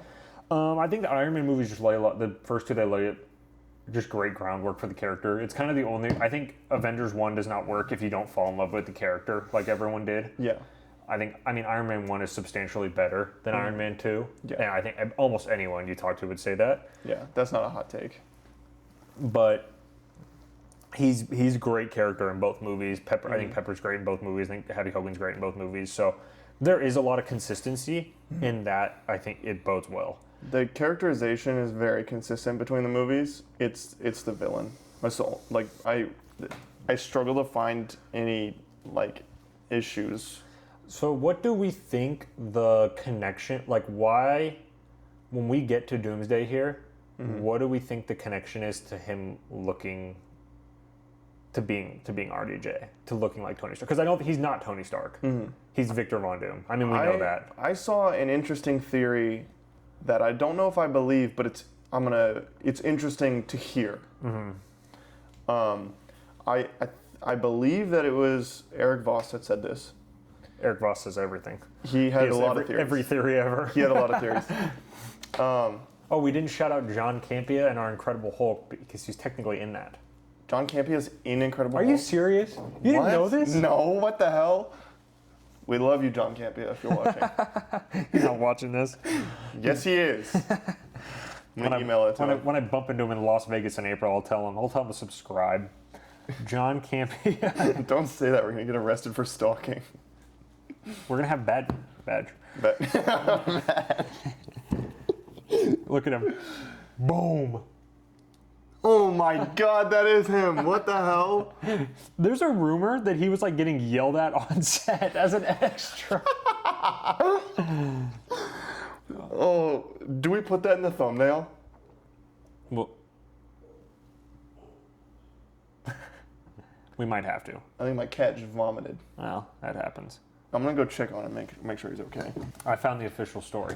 The official story Yes. of John Campea on The Incredible Hulk. So, and I knew there was controversy. Okay, so he obviously appears as a military extra in the film. We'll show a photo. He asked a production staff member if he could take a photo of himself in the holding area, and they said yeah.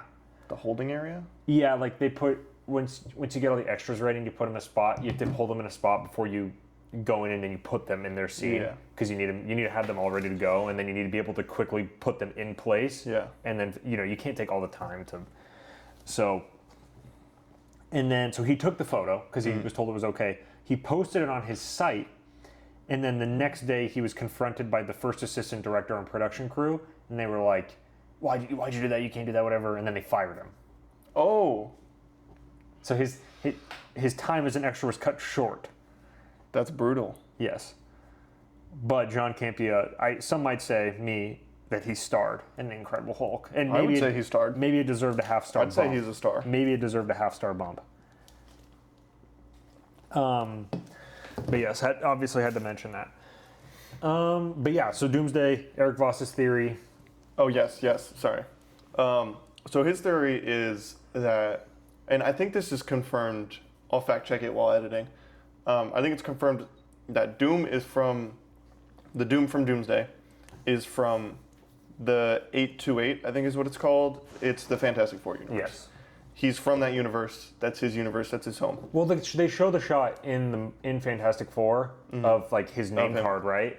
Or no, it's Latveria. It says Latveria, but the and seat's there's- empty. And there's nobody there. Yeah.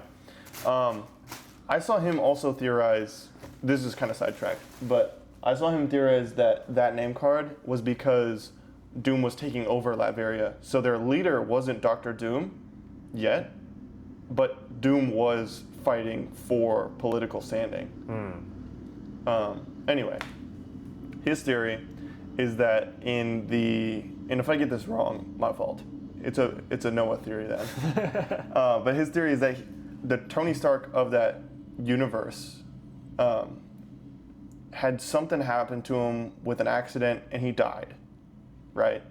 But he didn't actually die. He faked his death, took all of his money and his resources with him, and since his face is like super scarred because there was an accident or something, he then moved to try to conquer a country, that country being Latveria, and in doing that, he discovered like magic, learned magic, something like that, right? Something happens there, and then he's obviously super smart, right?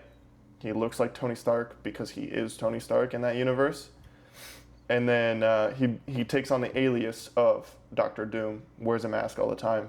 Nobody knows what he looks like. I don't love that theory because then that's a lot of hoops to jump through.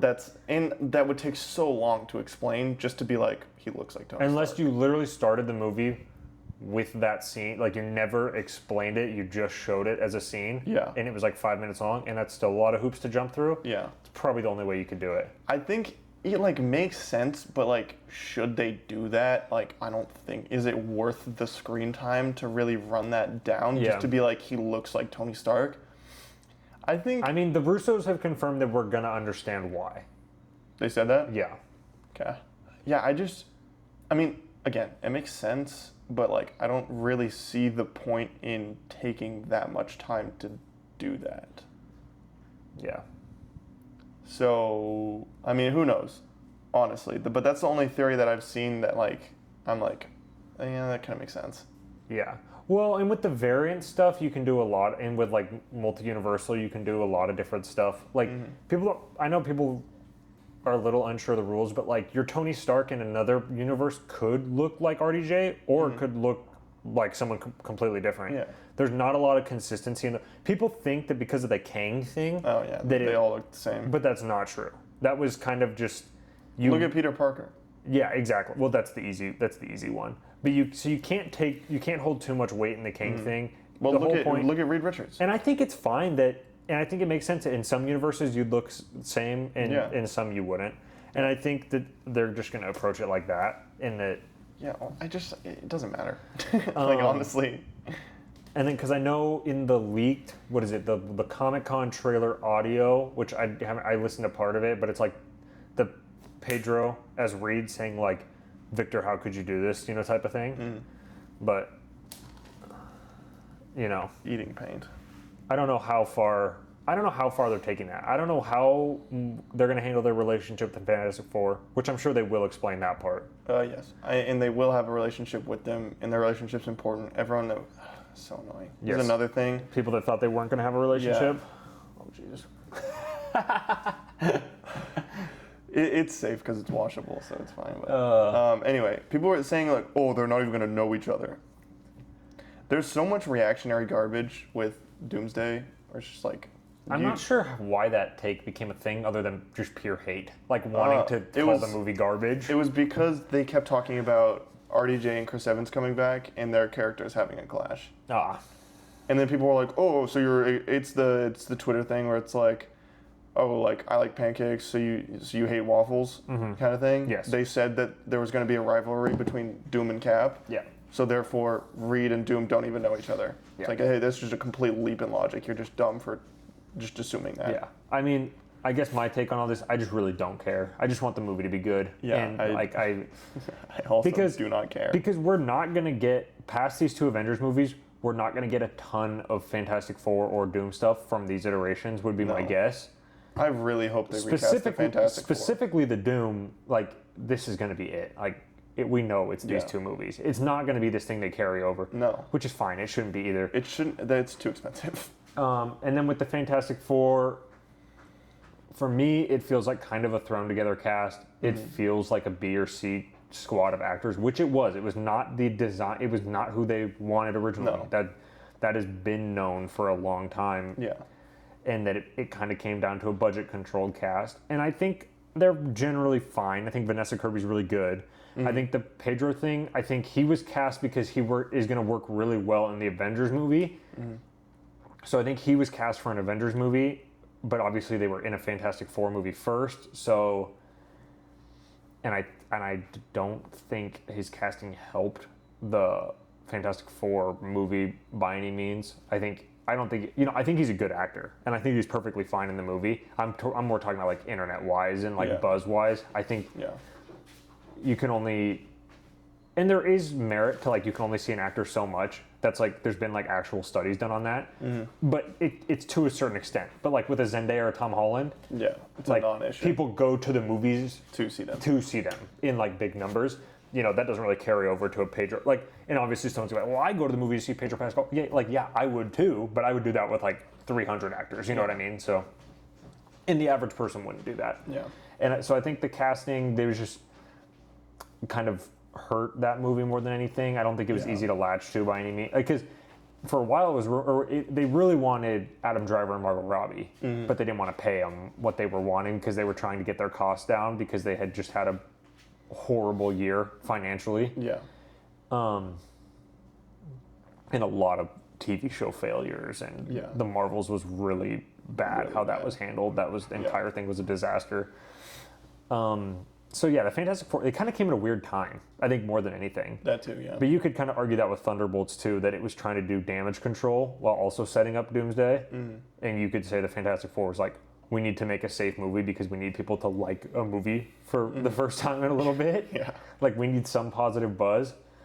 So, I think it kind of just came at a weird time.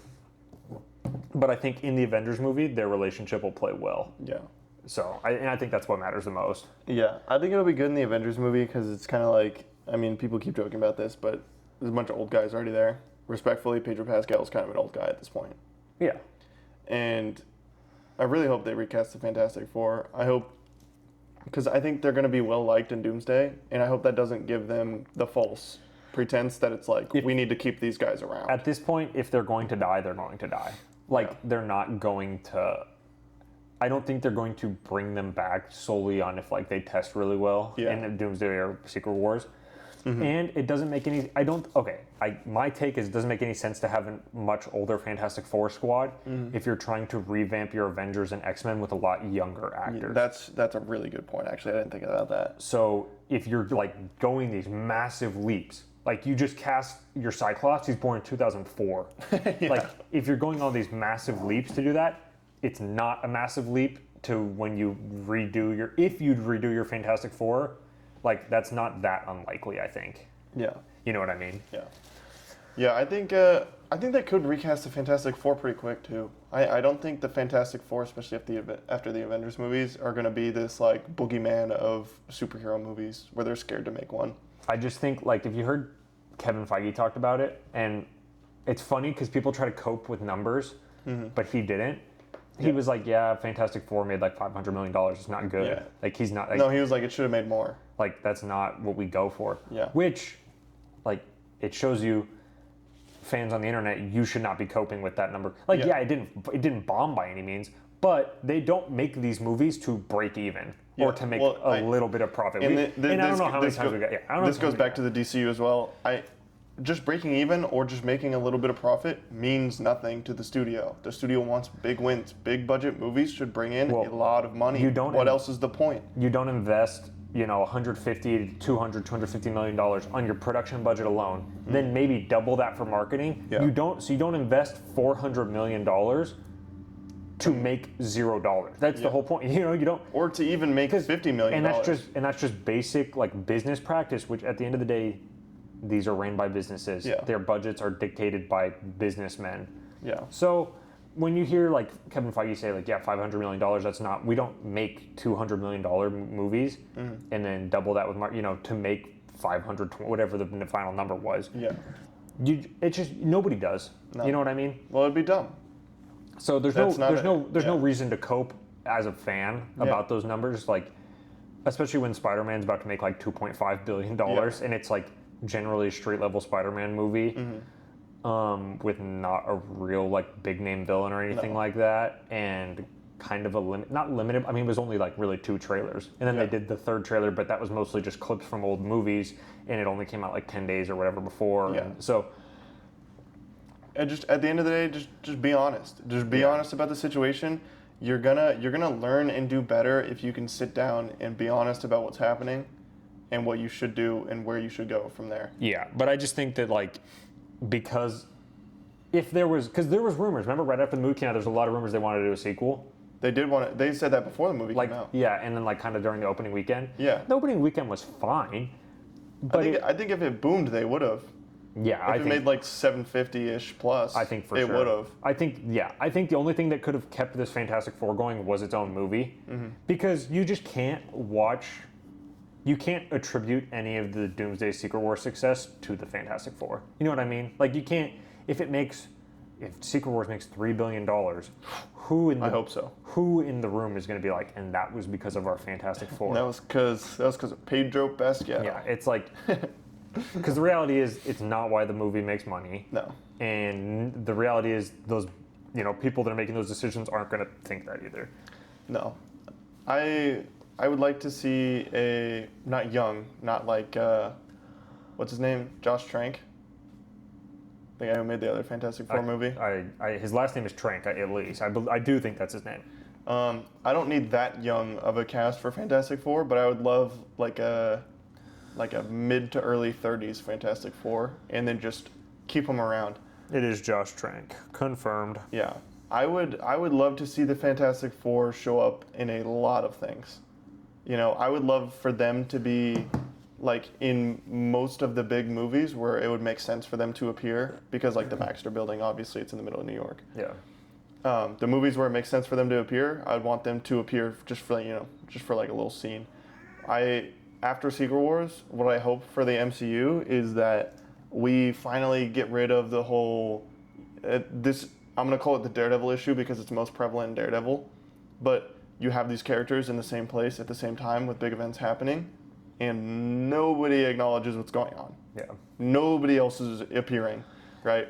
And that's a TV show problem primarily. Yeah. But yeah, that's why I'm calling it the Daredevil problem. It's most prevalent there. But I would love just like, it's not going to happen with Spider-Man until Disney owns Spider-Man, so I'm not going to say Spider-Man, but I mean like New York movie, if Midnight Suns takes place in New York, right? I would like to see Daredevil show up at some point. Like a Daredevil and Ghost Rider scene. Not Charlie Cox Daredevil, by the way. I think he needs to retire from the role. Anyway, that's a whole different conversation. But like stuff like that, If we have like an Ant-Man movie, I would love to see Ant-Man go talk to Reed Richards. I think that would be awesome. I think, like yeah. stuff like that, just like one or two scenes. Like it doesn't have to be a cameo. It doesn't have to be like Hank Pym's creating the Pym particle, and Reed Richards comes from the shadows and goes, Yeah. "I can help you with that one, Yeah. pal," and like the audience clap time. No, but like a natural understanding. I think one of my favorites is when Loki and Thor crash into New York and they go and talk to Strange. Yeah, And it's like just stuff like that. It's so natural and it's so cool because you're like, dude, they're like all right. Yeah, and like, those are two really different characters. I feel like the MCU used to just handle it so much better than they do now. And I think because of the shows and they like broadened a little bit too much, it's really hard because it's like, okay, well, do we even know what year Daredevil, like, do we even know what year the Punisher special is being set in? No idea. Or the Daredevil show? Is it, like, how much are we really tying Thunderbolts into that? And then we have Spider-Man, who, like, we don't really even have rights to, so what can we say and do with Spider-Man is really a tricky path. Yeah. They should figure out a deal where as long as Tom Holland doesn't show up on set, they can put Spider-Man in something. I just think Sony sucks to work with. I don't know. I think they do Spider-Man well when they do Spider-Man, but I think Spider-Man being in the MCU and being this huge character, it's a nightmare to have to work with Sony. Hey, Joey. Yeah, I mean, I think it is. Because, I mean, again, every New York, like, if Daredevil's coming out and Daredevil was a competent show with a competent cast, respectfully, I would love a Spider-Man episode. That is just not ever going to happen. Well, we're approaching show being done territory. Yeah. I would assume. Or even like a Daredevil movie. I would love a scene with Spider-Man. Season 3, I think, is going to be. It's curtains after season 3. I think, but now, and I know this started as our Road to Doomsday with Iron Man 2, but that kind of evolved into our Tony Stark talk with how he's going to, with the RDJ connection, which I think is kind of the most relevant. Mm-hmm. And now, I mean, let's talk about, I guess there was a piece of news this week we didn't bring up. 4 to 5 years for Spider-Man 5. Yeah, that's stupid. That is the dumbest thing ever. That would be 34, 35-year-old Tom Holland, and he's, assuming we don't do a massive time jump, he's 34, 35, still playing a 22-year-old, 23. Yeah. And I think that was kind of that wasn't the hardest of sells for this movie, but he doesn't necessarily look 22 either. I don't think they're handling this well. I think that it's kind of what you go back to, like when Endgame came out, it was such a massive success. They're like, no, we're going to take a break. And everyone at that time thought it was a good idea. They're like, yeah, you're such a smash hit. Like, there's no point in bringing it up quickly again. Yeah. However, then it showed us it's a terrible idea. Like, you have to get the wheels going again. You have to keep people intrigued. And people are like, well, people always show up for a Spider-Man movie. Yeah, that's true. But with the Home trilogy, they were making massive money and building an audience, and those movies are coming out 2 years apart. You can do that again, but your standing point, Brand New Day, is $2.5 billion. Well, maybe Spider-Man 5 is like $3 billion. You know what I mean? Yeah. Like, nobody's saying you can't do that now, but it's like, are we really going to wait because Destin Daniel Cretton has to make a Naruto movie and then maybe a Shang-Chi movie, and then he's going to get into Spider-Man? Here's kind of seems like malpractice to me. Here's what I'll say. This is a bold take. It's just chewing on my cords, man. It's literally the worst. I'm just gonna ignore that. Here's what I'll say. If he wants to do that, if that's where he wants to take his career, he's his own man, right? Yeah. Awesome. You want to make a Naruto movie? I think it's stupid because it's a live-action anime adaptation. People are just gonna hate it just because it exists. This is the number one audience that just doesn't care. Just leave it alone. I think it's a horrible idea. I think it's just a horrible idea for any director. No, I agree. But how are you, Destin? Right? You're sitting here, most successful Spider-Man movie of all time, most successful solo superhero movie of all time, right? And it's gonna be like the third or fourth highest grossing movie of all time. Yeah. And the fans are praising you. They're eating it up. They're loving it. The critics love the movie. Oh, let's state the obvious. This movie started filming 1 year ago. Yeah. So let's not act like it takes years for these movies to get going. Yeah, I saw someone say like, these movies. oh, I understand why it's, Spider-Man's gonna happen in 5 years. They need to take time with a good script. Are you stupid? No, because they're. Are you dumb? Okay. The writers for these movies, and I'm gonna pull up one of their names. I believe is Eric Sommers, but I'm gonna bring up the second one, just so we can get this absolutely on the record. Eric Sommers is one of them. Mm-hmm. Oh God, Chris McKenna. I knew that. Sorry, I just wanted to be. So these two guys, they have written, all of the Home trilogy. Yeah. And then they wrote Brand New Day as well. Mm-hmm. And now they're helping with rewrites For Doomsday. And they're helping with revisions for Secret Wars before they start filming soon. Yeah. And they're probably going to return for Spider-Man 5. You would assume. So these guys have done, and they've done other work for the MCU too. Okay, so they have consistently written scripts that people like. And in short periods of time. Yep. So we're not going to do the script argument. No. Where it's going to take them. We're not doing. James Gunn has. I'm going to blame the DCU again. I'm going to do it. James Gunn has rotted people's brains by making them assume that a good script can only be made in like 3 years. We're not carrying. Just shut up. I mean, God bless. We're not carrying the Matt Reeves. You're not Matt Reeves. You're not Matt Reeves. Well, and we don't know what happened behind the scenes, and we're not going to act like we know. No. But we're also not going to act like writing a script was the only thing that made was the going. Batman. Yeah. There We're was, not going to there was writer strikes. There was personal issues. Yeah. There was we don't know, and what else there was. So we're not going to act like that's a normal thing. A good script. Look at the history. Look at everything. I don't care if people disagree with this. You're just wrong. It does not take forever to write a good script. If you're struggling with the script, either get a new writer to come in, fresh take, or get some assistance. They did if that with something's Brand New not Day. working, there's solutions to this, right? I'm not saying you need to make a good script in a month, right? That's not the timeline. But acting like it takes years to get a script off the ground, shut up. You are dumb. You don't know what you're talking about, right? I just think, back to Destin, back to what we're talking about. Let's keep it on the script for a second. Okay. Anyway, these scripts have not taken a long time. No. And when they have wanted plot revisions, they bring in someone else. Hey, buddy. They bring in someone else like Justin Kuritzkis, writer of Queer and Challengers, and was supposed to do the Sergeant Rock movie. Yes. Okay. Destin brought him in literally on set to fix dialogue and make it a little more emotional help, and the Zendaya and it works. and Peter, and it works. So your process generally works. It works. Okay, so let's take it to the filming stamp. Okay, so we've already clarified that there is movies and movies and movies and critics and money that proves that their script process works perfectly fine. Yeah, it's just fine. Okay, so the script process works perfectly fine. Let's take to the filming standpoint. What was the first day of filming? Like August 1st, 2025. Yeah. Was that was like the official start date, right? I think so. Here, let me check. I mean, it was everywhere. I think they did the suit reveal on July 31st, and I think they started filming the next day, right? I think that's how they handled, or I think that's how the order of events. I think August 3rd, 2025. August 3rd. Okay, so they started filming this movie that most people think is like this masterpiece, the greatest Spider-Man movie of all Wrap time. date was December 19th. Okay, so they filmed and I think, didn't Tom get injured? Remember that? Yeah, didn't he injure his hamstring?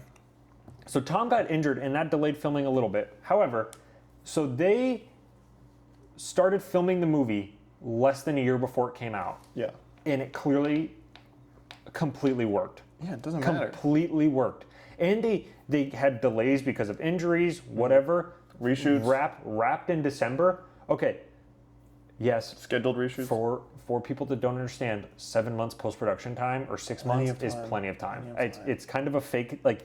Again, I blame James Gunn and the DCU goons for this. You don't need a year of post-production. And obviously, it's different from movie to movie. Generally, 6 months is more than enough time to get a good post-production. And guess what? Supergirl had a whole year, and that is some of the worst VFX I've ever seen in my life. Oh, it's completely. I'm not being exaggeratory. Literally, some of the worst VFX I've ever seen in my life is in Supergirl. 1 whole year of post-production. And their post-production, time is not just this element that solves all for post-production. They couldn't, again, if we want to talk about the needle drop, they had a year to figure it out. They went through 50 songs, whatever they said. Yeah, they still couldn't figure it out. Would we need to give the movie a whole nother year of post-production time? Again, time is not just this thing that solves all. At some point, you just have to be competent and get people that are good at their jobs. and then you're going like there are in stories. the movie. The movie was re-edited. It wasn't It didn't have the Cap 4 issue where it was reshot 47 times. Yeah. The movie was re-edited, right? The stuff was already there, right? The movie was already written. You know, the script wasn't changed, right? So you don't have the excuse of like, oh, you know, there was some behind-the-scenes stuff going on. The only thing that swapped out was the musical composer was swapped, 3 times? There was 3 of them, so they're swapped twice. Yeah. So the movie had plenty of time to look good. There's no excuse for it. No. The movie had plenty of time to have a script. And with the reported budget's like $180 million. Yeah. And that wasn't going to Millie Alcock's pocket, I'll tell you that much. Poor yes, girl. it was. She deserved it. She could deserve $10 billion. They didn't pay her that, I'll tell you that much.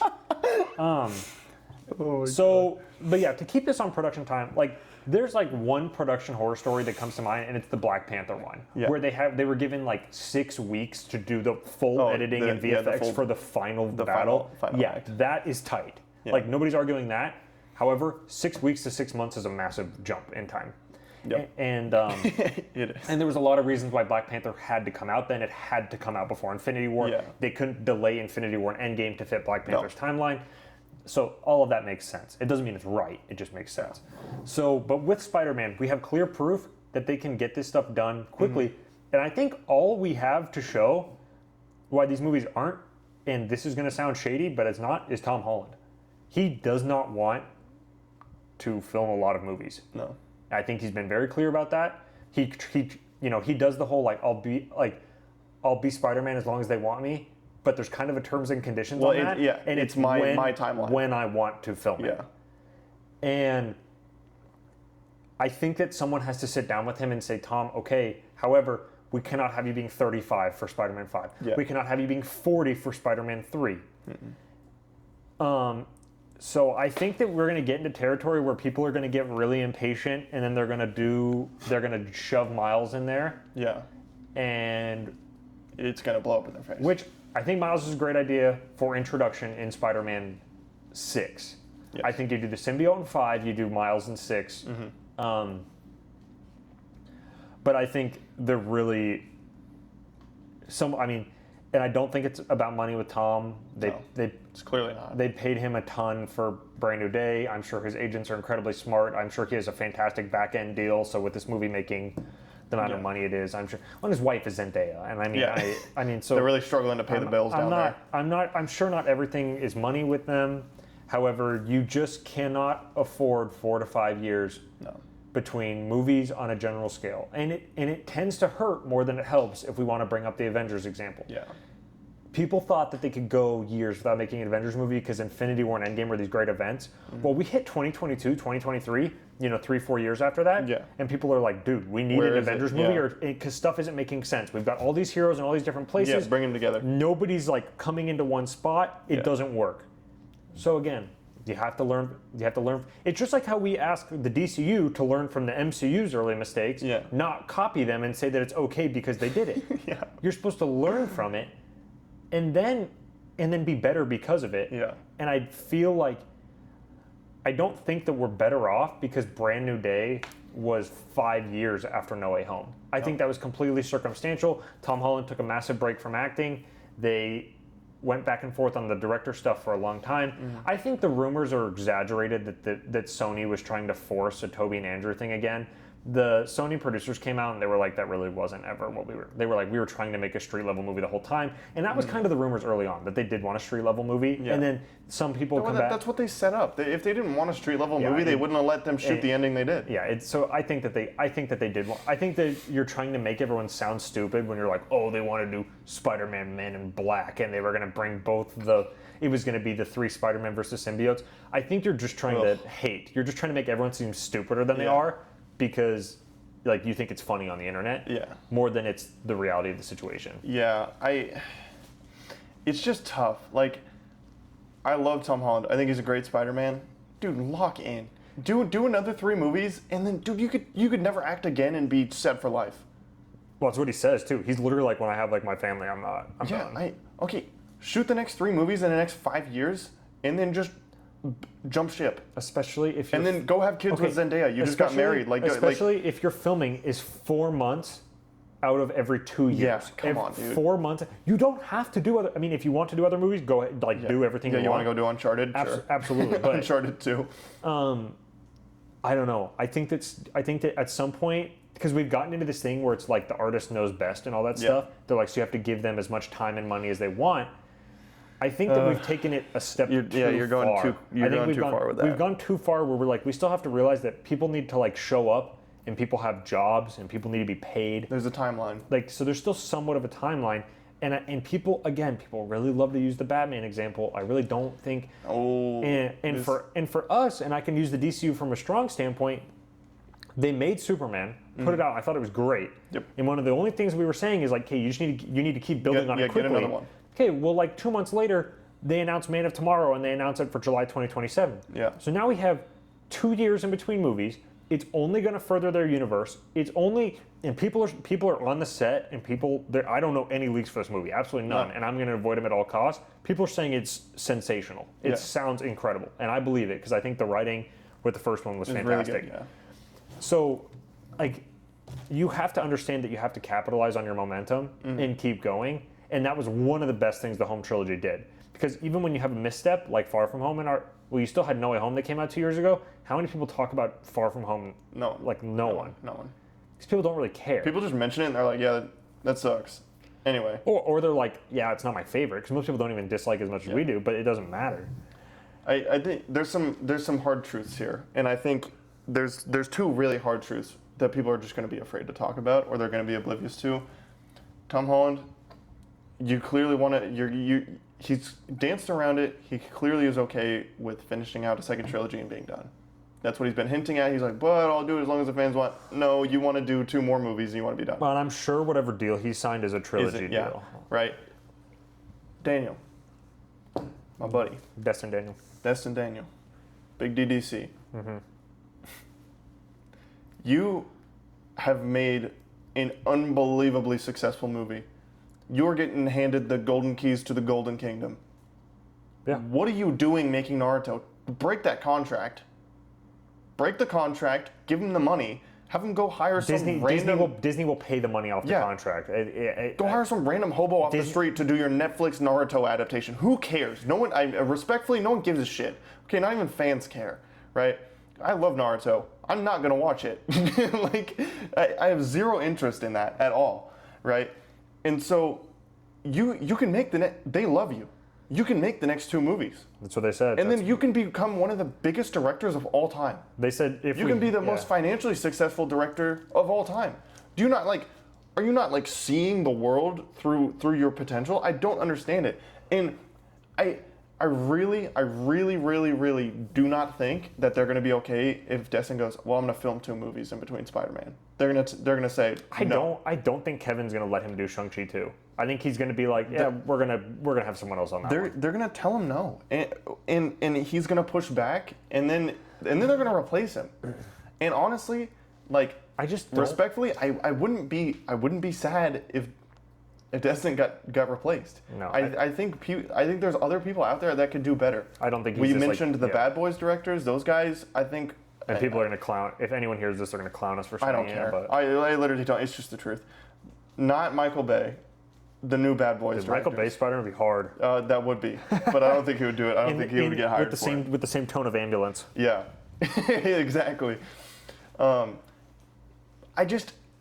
he wants to go do Naruto, cut his leash. Let him go. I would. I mean, and people are going to say, well, that's crazy. He just made a great movie. I think that you could say that that 4 directors have made great Spider-Man movies, and 10 if you want to include all the Spider-Verse directors, because one of those have multiple directors on both of them. 4 or something. So let's not sit here and act like it's unique to making a good. Yeah, don't act like he's the only one to do a good Spider-Man. But movie. Don't say that he's the only one who can make a good. I don't think that movie. you can let one guy hold your movie hostage for years at a time. I mean, it's selfish. At the end of the day, I'm sorry, you got handed Spider-Man, dude. This is the same thing. We've talked about this with Tom Holland. But dude, you're Spider-Man. You're the biggest character of all time. But don't you think it's weird how him and Tom talk in the interviews? And And they're like, yeah, wouldn't you love to come back and do a Spider-Man 5? And he's like, yeah, sure. You know? I guess. And Tom's like, and they're like, Tom, do you have anything to say about Spider-Man 5? And he's like, pass. It's like, isn't that weird? Like, shouldn't you be like, it's your movie. It's your tough character. work. It's not like a group movie where you're like, I'm like I'm a piece of the puzzle. It's no, they're not asking Jacob Batalon if he wants to return as Ned Leeds. like, is that You're not Spider-Man, weird? bro. Is that Like not you're weird? literally Spider-Man. I don't know. I think And it's weird. You're the director of Spider-Man. You are the narrative vision and the vehicle for the audience to experience this character that is, I think at this point, almost unanimously loved. I've never met a person who's like, yeah, Spider-Man, whatever. I don't Like, even what are you think doing? Oh my God. I don't even think I'm cherry picking because I've seen like multiple interviews now. And I know Tom has the interview. He's like, oh, I'd love to return for as long as they'll have me. And that's why we addressed. We think that, with Tom, that means I'll means return 2 more. when I want to. Yeah. You can't tell me when we're going to make a movie. I'll tell. And we know Tom is kind of holding them hostage because Tom came out and said, I'm not doing the movie unless I like the script. And then now we know after the movie that Tom was in the editing room being like, no, you need to change this stuff around. Yeah. So, okay, Tom Holland holding your movie hostage is one thing. I think a director doing it is a completely different thing. You absolutely cannot make the movie without Tom Holland. Yeah. But the director argument, I don't think that's the same thing. I mean, if Destin's going to go do Naruto and he's going to put his foot down and say, that's what I'm doing, fire him. I'm sorry. There's people who can make a good Spider-Man movie. You want to go do something else, go do something else. You're not Spider-Man But you're anymore. telling me he can't, what I don't understand, because he could be, his tone is like, he could be like, yeah, I'm filming Naruto next year and I'd love to do Spider-Man the year after, because then Spider-Man is a 2029 release. Yeah. And that's 3 years in between. Okay, that's the same time between Batman Begins and The Dark Knight. You know what I mean? It's the same time between Avengers and Avengers 2, Avengers 2 and Avengers 3. That's fine. That's regular sequel time. That's 3 years is very regular. But it's like he doesn't even want to comment on filming Spider-Man 5 2 years from now. I just feel like that's really weird territory. Naruto's not going to film until this says expected filming is summer 2027. Yeah, that's what I mean. Naruto in 27. You tell me you're telling me 2 years from now you can't start filming Spider-Man 5 for a 2029 release? I mean, I would just film Spider-Man next year. Yeah, but Tom wouldn't do that. I think we're in the territory where Tom wouldn't do that. That's so lame. Literally based on everything he says. Lame. How many times does he keep bringing up acting breaks and taking he takes them? He's not lying. Yeah, you would think that 6 months is a long enough break to then film for another 6 months. I think or even a year. I think ideally with a character like Spider-Man, you do it every 2 years because I think that culturally you just get millions and millions of people and they get so attached to one character. I think it's really cool. Yeah. So that's what happened with Tobey. Spider-Man 2 was 2 years after Spider-Man 1. If you go back into how people talk about the character, you go back into the interviews and everything, people are just because the conversation changes. People are excited because they're oh, a Spider-Man movie, I'm gonna check this out. And then with Spider-Man 2, they're oh, we love him, we're so excited to see him again, he's our hero, this is my favorite, you know what I'm saying? Mm-hmm. The conversation changes as you evolve. Yeah. And with Brand New Day, not just with the financial numbers, but more people are seeing your movie. You are building a broader fan base again, which people didn't even know if it was possible. Mm-hmm. People did not know if a Spider-Man movie could make more than No Way Home, which I was kind of skeptical myself. Yeah. But we both were. But you start to see those early sales for Brand New Day, and I'm like, man, maybe you can get bigger again, and maybe you can just keep getting bigger. And I think that's a cool thing. I think that's something that you should capitalize on. Because people are oh, well, why should they just care about money? I'm not saying they should just care about money. I think it's cool to be the guy that gets millions of people obsessed with Spider-Man. I think that's a cool thing to do. It's not just about the money is money's the reward for making people happy. Why your businessmen do it, but you're gonna get paid no matter what. But being this hero to people is I feel that that's probably makes you happy. But that's a privilege. You know what I mean? Yeah. That literally is the theme of the movie. Yeah. Sam Raimi's Sam Raimi still talks about how happy it made him to especially in hindsight after, because I think he regrets not doing Spider-Man 4. At this point, yeah. I think he had a rough day. But his career has not been stellar post Spider-Man. But yeah, he talks about it and he was like, yeah, those were the good old days. Like, he was like, I was so happy, like, going to the premieres and, like, Well, and when they did the Spider Mondays, he was like seen with a group of fans, like chatting it up in a circle at Spider-Man 3. This movie, he's like, oh my God. He hates. I don't think he does. No. I think he does. I think he's capping on the internet. But he's at the movies with like this group of 40-year-old fans because I think his hate for Spider-Man 3 comes from the fact that he thinks people were disappointed in it, and he hate himself for it, I guess. Yeah. Which is like, man. He doesn't really like hate the movie by that standard then, but 2030, like 2031 for a Spider-Man, for Spider-Man 5. I mean, respectfully, that's just the dumbest thing ever. It's just stupid. I am firmly against that. I think that we should not be coping saying, well, that's just how long it takes to make a good movie. I think we have evidence proving otherwise. I'm exhausted. Just give me a Spider-Man movie every 2 years. If you're running sequels, and then you can take a long break after a trilogy. Well, it would be different. I mean, I don't think we'll see Tom again. I think at some point the people that benefit from this with millions and millions of dollars are going to want their millions and millions of dollars every 2 or 3 years, not every 5 years. Yeah. Like that's how it works. Whether it's right or wrong, it's just still how it works. And you're not going to get overexposure with Spider-Man. It's not something you have to fear.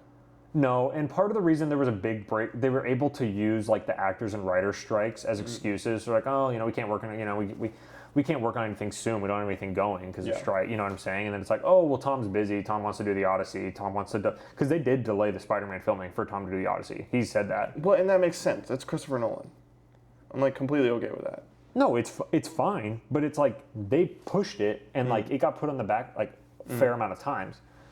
But the movie wasn't officially announced until I believe it was October 2024. Tom was on? It was Kimmel or Fallon. It was one of the two. That's when they officially announced it, and Tom was on there. Yeah, I don't remember that, but and they started filming July of 25. Yeah. So. Yeah, I'm just tired of people just. Yeah, it was on Fallon. Gotcha. October 22nd, 2024. Got him money. Yeah, Tom Holland. Yeah. Yep. So, I don't know, man. I just 2 years, dude. You're Spider-Man. You love the role. Don't you want an iconic trilogy? That's the thing. The Raimi trilogy is so iconic, and I don't think it's so iconic if those movies. Well, first of all, we don't get multiple Raimi movies if they take 5 years to come out. No, you get one and you're done. They were so adamant. I can't believe I even forgot about this. They were so adamant about the timeline that they almost replaced him with Jake Gyllenhaal. Yeah. When the thought of delaying filming because Toby was being difficult because he's like, I'm hurt. The thought of delaying filming was almost enough to get him recast. The first Spider-Man movie was a smash hit. Mm-hmm. Yeah, it was like $800 million in 2002. And there had never been a Spider-Man movie before. And people like to that was because Blade set the groundwork. And X-Men, no, we didn't, bro. People are not seeing Spider-Man because of Blade and X-Men. Shut up! Oh my God. That is the dumbest take ever. I'm sorry. If you think Blade laid the groundwork for the MCU, you are stupid. That's another thing. We're gonna have a stupid segment. There's a couple of those in this video. No, because people like the whole. If you think the X-Men laid the groundwork, you're stupid. No, I think it's so dumb. The game that people play with that, they're like, okay, well, we would never have Avengers Endgame if Blade didn't exist. Okay, so we would never have. Okay, so Avengers Endgame would never exist if the Blade director's mom didn't have sex with his dad on that. Like, how far are we going to take this? Like, seriously, because Spider-Man only happened because the director of Blade's mom had sex in the 1960s. That's literally the conversation. Because what movies inspired Blade? Okay, then what movies inspired that movie? And what movies inspired that movie? If Nosferatu never happened, we would have never gotten Iron Man. It's the stupidest game to play. Yeah. It is so. Do you see how dumb that is, though? Yeah. Well, you can just keep pushing the needle back. The reality is, there was nothing like the MCU before the MCU. Spider-Man never gets made if we never have movies. Yeah, okay. Nobody cares. If nobody rode that horse in that video, then we wouldn't have gotten Spider-Man. It's like, no duh, buddy. It's just so stupid. Like, what you're saying holds no weight. Oh my God. It's so dumb. Name one thing that Blade has to do with the MCU in any way.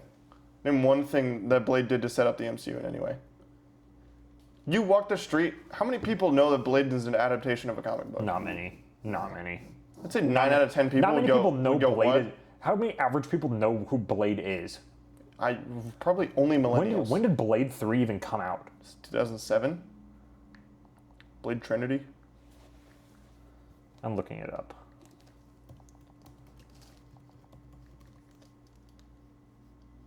2004. 2004. I think the Blade conversations could have died in 2004. Everybody shut up. Because they did, basically. I mean, I'll tell you what. Okay, like, I think the only thing that Spider-Man, maybe you can credit a little bit, but the only thing Spider-Man did was lean into the comic book aspects. And the MCU doesn't even really lean into the comic book aspects until Phase 2 and 3. I don't think you can, because a massively unique... They were trying to make a Spider-Man movie forever. It was... Spider-Man did not happen because Blade came out. Spider-Man, no. Spider-Man finally happened because Spider-Man finally happened. Yeah. There was the huge James Cameron, Leo Spider-Man movie in the 90s that has like concept art, they had like cast and crew, like they were like maybe we're gonna pick out. Like it didn't work out. No. Like we are not going to see, again, this is why you cannot play this game. There's completely other factors that dictate. No. I'm telling you, Blade is not the reason. Like, okay, then we want to go down. Okay, well, yeah, if Sam Raimi didn't cough on this day, then we didn't get this specific scene because when he did that, it scared the cinematographer, and then he shot the scene differently, and then he remembered to put a skeleton in the scene in Spider-Man 1 because he saw a skeleton in his dream that night. It's just, like, bro, shut up. Like, what are you talking about? Like, what? What inspiration, genuinely, what inspiration does any part of the MCU take from Sam Raimi Spider-Man, X-Men, or Blade? Can you think of anything? No. You know why? It's because they're different. It's because there's nothing like the MCU but the MCU. I'm sorry. I'm just so caught up in how dumb this argument is and how people are like so... And there's people... You know what the through line is? Kevin Feige, his dream was the MCU. That's the through line. If you want to credit anything to anyone, it's Kevin Feige. It's just there's people because he was there with X-Men. He was there as a producer for Blade, maybe. Spider-Man 3. Definitely Spider-Man for one of the Spider-Man movies. Some of the X-Men movies. But I just can't like. I just don't understand what people say with a straight face. Like, do not. And there's people, and I'm not going to call out this person by name because I like them a lot actually, but they say this on Twitter a good bit. Mm-hmm. Like they say this take. They say like we don't have comic book movies if it's not for Blade. Not true. Which, okay, the Donner Superman films already existed at this time. The Burton Batman films already existed. The Adam West Batman from this, like, what are we talking about? Blade is like the most non-comic book movie I've ever seen in my life, respectfully. Blade has more in common with Ghost Rider than it does with anything. Like, if you want to make an argument that we only have the Ghost Rider films because of Blade, then sure. I don't really care. Those movies are incredibly tonally similar. Yeah. I'll give you that, pal. But just that might be as far as you can take that. But again, what am I? And then then I can just say, well, we only have Blade because Richard Donner made Superman. Yeah. Which I don't. But do you not see how stupid that sounds? Like, well, it's also just I don't think it's true. It's probably because it's not. It's not. Were they sitting there saying that? Like, no, who even is the Blade director? Guillermo did what? The third one? He did 2 and 3. 2 and 3. Stephen Norrington. I don't know what that is. You think Stephen Norrington watched Donner Superman and went, God, I need to make a comic book movie? Let's look it up. Maybe what if he was inspired? He's made 4 movies, and I haven't heard of any of them. He made The League of Extraordinary Gentlemen, Death Machine, Stephen Norrington made Blade because he wanted to make a gritty action horror movie and didn't really like comic book tropes. Oh! Is that the case? Is that it, huh? He doesn't like comic books. He liked R-rated stuff, vampire lore, and martial arts, and he thought he could make a cool aesthetic. Doesn't that sound like Spider-Man to you, Henry? I don't know. I just like. God, that's just screaming MCU to me. I don't know what it is about it. I just. There's not evidence that they like got confident because of the, like. Do you know what I mean? Like any angle we want to look at this. Okay, Blade 1 made $131.2 million worldwide. let's not act like that was some phenomenon. Well, it really shook the earth with that one. Oh my god. Where do people get this take from? I don't understand It's stupid. If you, again, I'm like looking adding for to it. the stupid segment. You're stupid if you say stuff like that. Oh man, that is just pathetic. That is just unbelievably pathetic. Yeah, because this guy tried to write an article saying that Blade 1's massive box office success is what paved the way for comic book movies. Massive box office success. $132 million. I know that's not, but that was still not a success in 1998. How much was the budget? $45 million. Okay, so it didn't even break even in theaters. Yeah. If we want to use the basic 2.5 method, which is what we use for anything. Yeah, they call Blade Trinity a monster flop, and it barely made more than Blade 1. And it had It came out 6 years later. $20 million more Budget? budget, yeah. Yeah. What I'm seeing is that it absolutely did not. Sorry to anyone who says that. Yeah. Blade 3 made 132.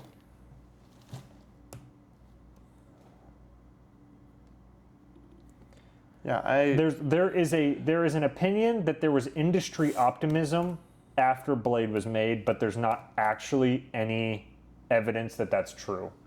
It's a theory. But that theory to me does not make sense if you make $132 million on a $45 million budget. Does that make sense? Yeah. Well, the second movie, which was better received and more well liked, I think. But again, it made $10 more million than that. But again, you can't tell me that because that a variation of Spider-Man 1 was in the works for over and over and over again. Yeah. And then they. You know why? Because it's Spider-Man. Yeah, and we're not going to act like Spider-Man was small before Spider-Man 1. You're going to sit here and tell me that the executives were going, I don't know if we can pull off a Spider-Man movie, and they saw Blade and they went, holy shit! We got to get this out now. Well, and Blade 1 is made by New Line Cinema. We can't even make the argument because they were both made by Sony. You know what I mean? This argument falls apart any way you want to look at it. Yeah. But wow, yeah, it makes me really. And people have argued with me on that a lot. And I've argued with people. I argued with with a huge YouTuber about it on Twitter. Yeah. And he just couldn't understand the disconnect. It's no, the studio was not debating whether to make Spider-Man or not, and then Blade gave them the confidence. My ass. I know. Again, I looked it up to see if and that is a theory from a writer. He thinks that's how it came. But again, maybe you can make that argument for X-Men because X-Men is all black leather and stuff. I don't think you could because X-Men came out in 2000 and Blade comes out in 1998. That's literally the sharpest turnaround of all time. Yeah. Did they literally walk out of the theater and then they started filming the movie the next day because they were so excited? Yeah, they went, no. Get Bryan Singer on the phone now.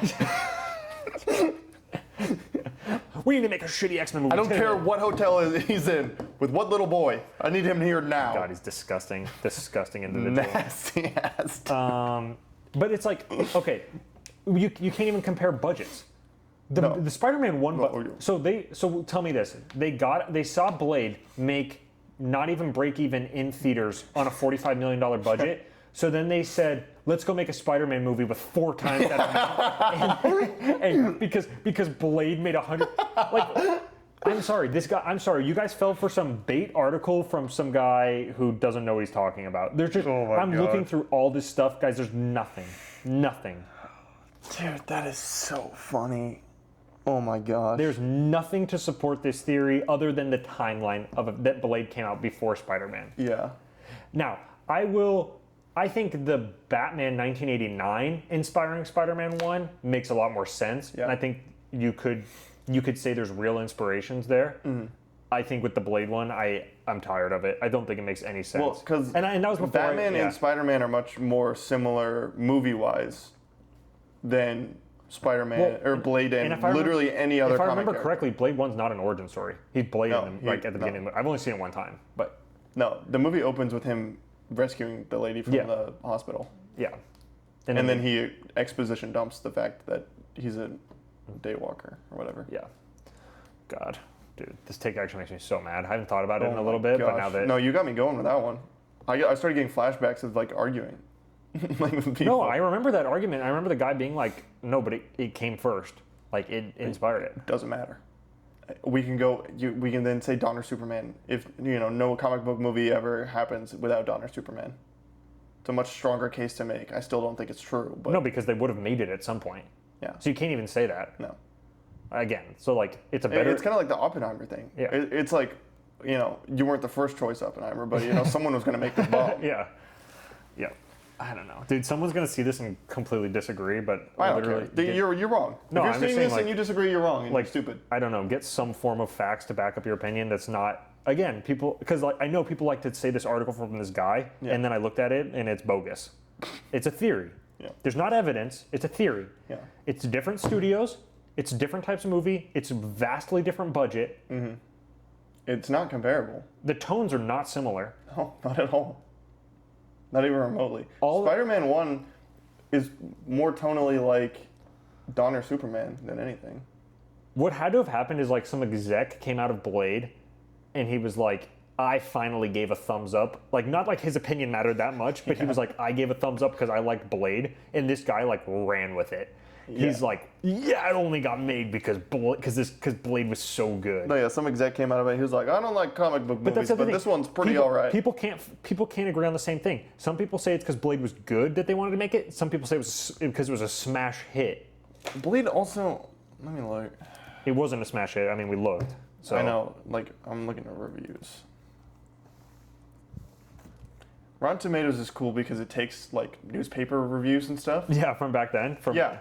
Literally has a 59 critic score. Are you serious?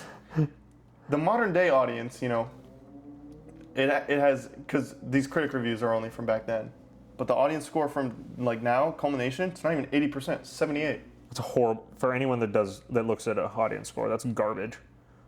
Oh dude, my dad was walking around in LA and they were setting up the premiere for this movie. Yes. He sent me the photo. I couldn't even identify what the movie, like, I knew what it said, but I'm like, I don't think I've ever heard of that.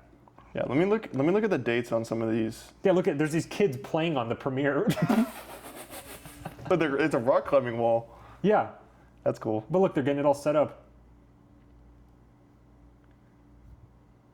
That's hilarious. God. Who else is seeing Mutiny August 21st? Sorry. Man.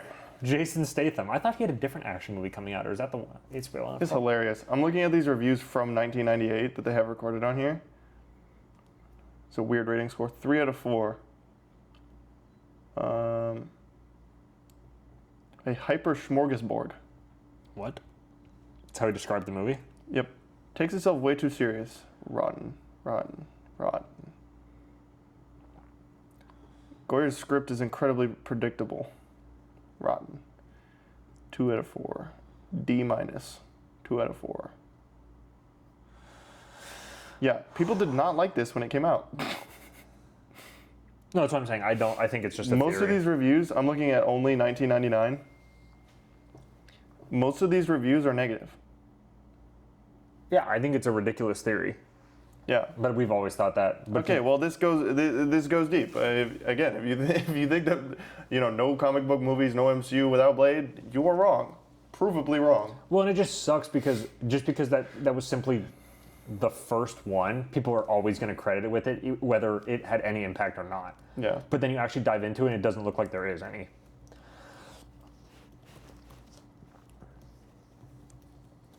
I just don't like people just lying. To be honest, you want to run with this narrative. You're real passionate. Well, I respect it. It's just not true. I don't even dislike Blade. And if it was actually true, I wouldn't care. That's what I mean. I don't have anything against the theory. It's just one day I decided to look into it, and I'm like, I just don't think this is true at all. I think you guys are just saying this because someone started saying it, and then it picked up steam. Yeah. But steamrolled a little bit. So people didn't like it. It didn't make money. It's nothing like any of the other comic book movies. Why are we saying this? Again, because it was first. Yeah, and it wasn't even first. At the end of the day, it wasn't even first. I guess first Marvel movie. Yeah. I guess. I guess large theatrical release first Marvel movie. My guess. I think the strongest I think the strongest argument is Donner Superman. For Spider-Man, but Donner Superman's not like the MCU at all. Again, I'm gonna say this again because it's just true. There's nothing like the MCU but the MCU.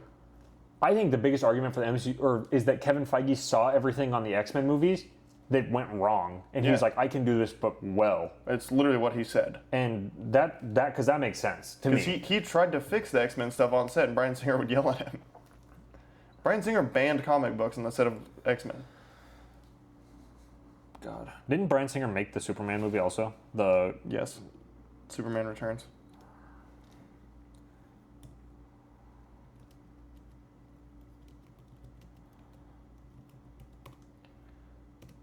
And that was...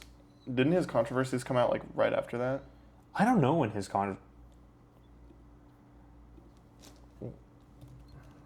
because he made like didn't he direct First Class? Ooh, I don't know. Or maybe it wasn't First Class, but I thought it was one of the more recent ones. I looked it up, don't worry. He made 2019. Oh, well, yeah, I did know he made Bohemian Rhapsody. Bryan Singer faced major waves of public accusations over several decades, with the most definitive and comprehensive investigation expose published by The Atlantic on January 23rd, 2019. Yeah, he made Days of Future Past and Apocalypse on top of X-Men 1, X2. Wow. Superman Returns. Yeah, he was sued in 1997 for the first time. Jeez. Sued again in 2014. Sued again in 2017. And then 2019 took all of his lawsuits and a full investigation, including interviews, was published. Published by The Atlantic and reported on by all the trades, including The Hollywood Reporter. Yeah. Days after his film Bohemian Rhapsody released. Oh, that makes sense. When it came out. Because you hold it for them to get until they're like at the high, and then so you can bring it down. That's brutal. Yeah, but that's Not really brutal. He sucks. Well, yeah, but I mean, everything in general. Yeah, situation's brutal. Well, I think we've gone on a tangent. Yeah. But yeah, that wraps up episode. Was this 5? 5. Is that what we decided? Yep. Episode 5. We're excited. Lantern's about to come out. Yep. And then we'll cover that like just about as weekly as possible. Mm-hmm. I mean, we're gonna watch it. We'll watch it weekly. So yeah, and Clayface not coming out till September or something. No, 19th? October. What? It was September. It was 9/11. Mm-hmm. And then it's like Halloween now, or like the week before. Never forget. Never forget Halloween the week before. Yeah. But so we've got a couple things coming up. I think we're gonna look to do a ranking of like nerd shows from this year because there were so many. Yeah. Like Maul, Invincible Season 4, Daredevil, Born Again. They're not gonna like what we have to say about those. Lanterns obviously wants to come. The Boys. Mm-hmm. There's a lot out there. Mm-hmm. So I think we could do a cool ranking of that. I agree. We should do that. Because we've got some strong opinions on it, yes. For sure. But yeah, I think that wraps us up. Yep. As always, any suggestions in the comments? Yep. We read them. I read them. Henry doesn't. So yeah, let us know if you want to see anything. But yeah, that wraps us up for episode 5. Yes, sir. All right, we'll see you next week.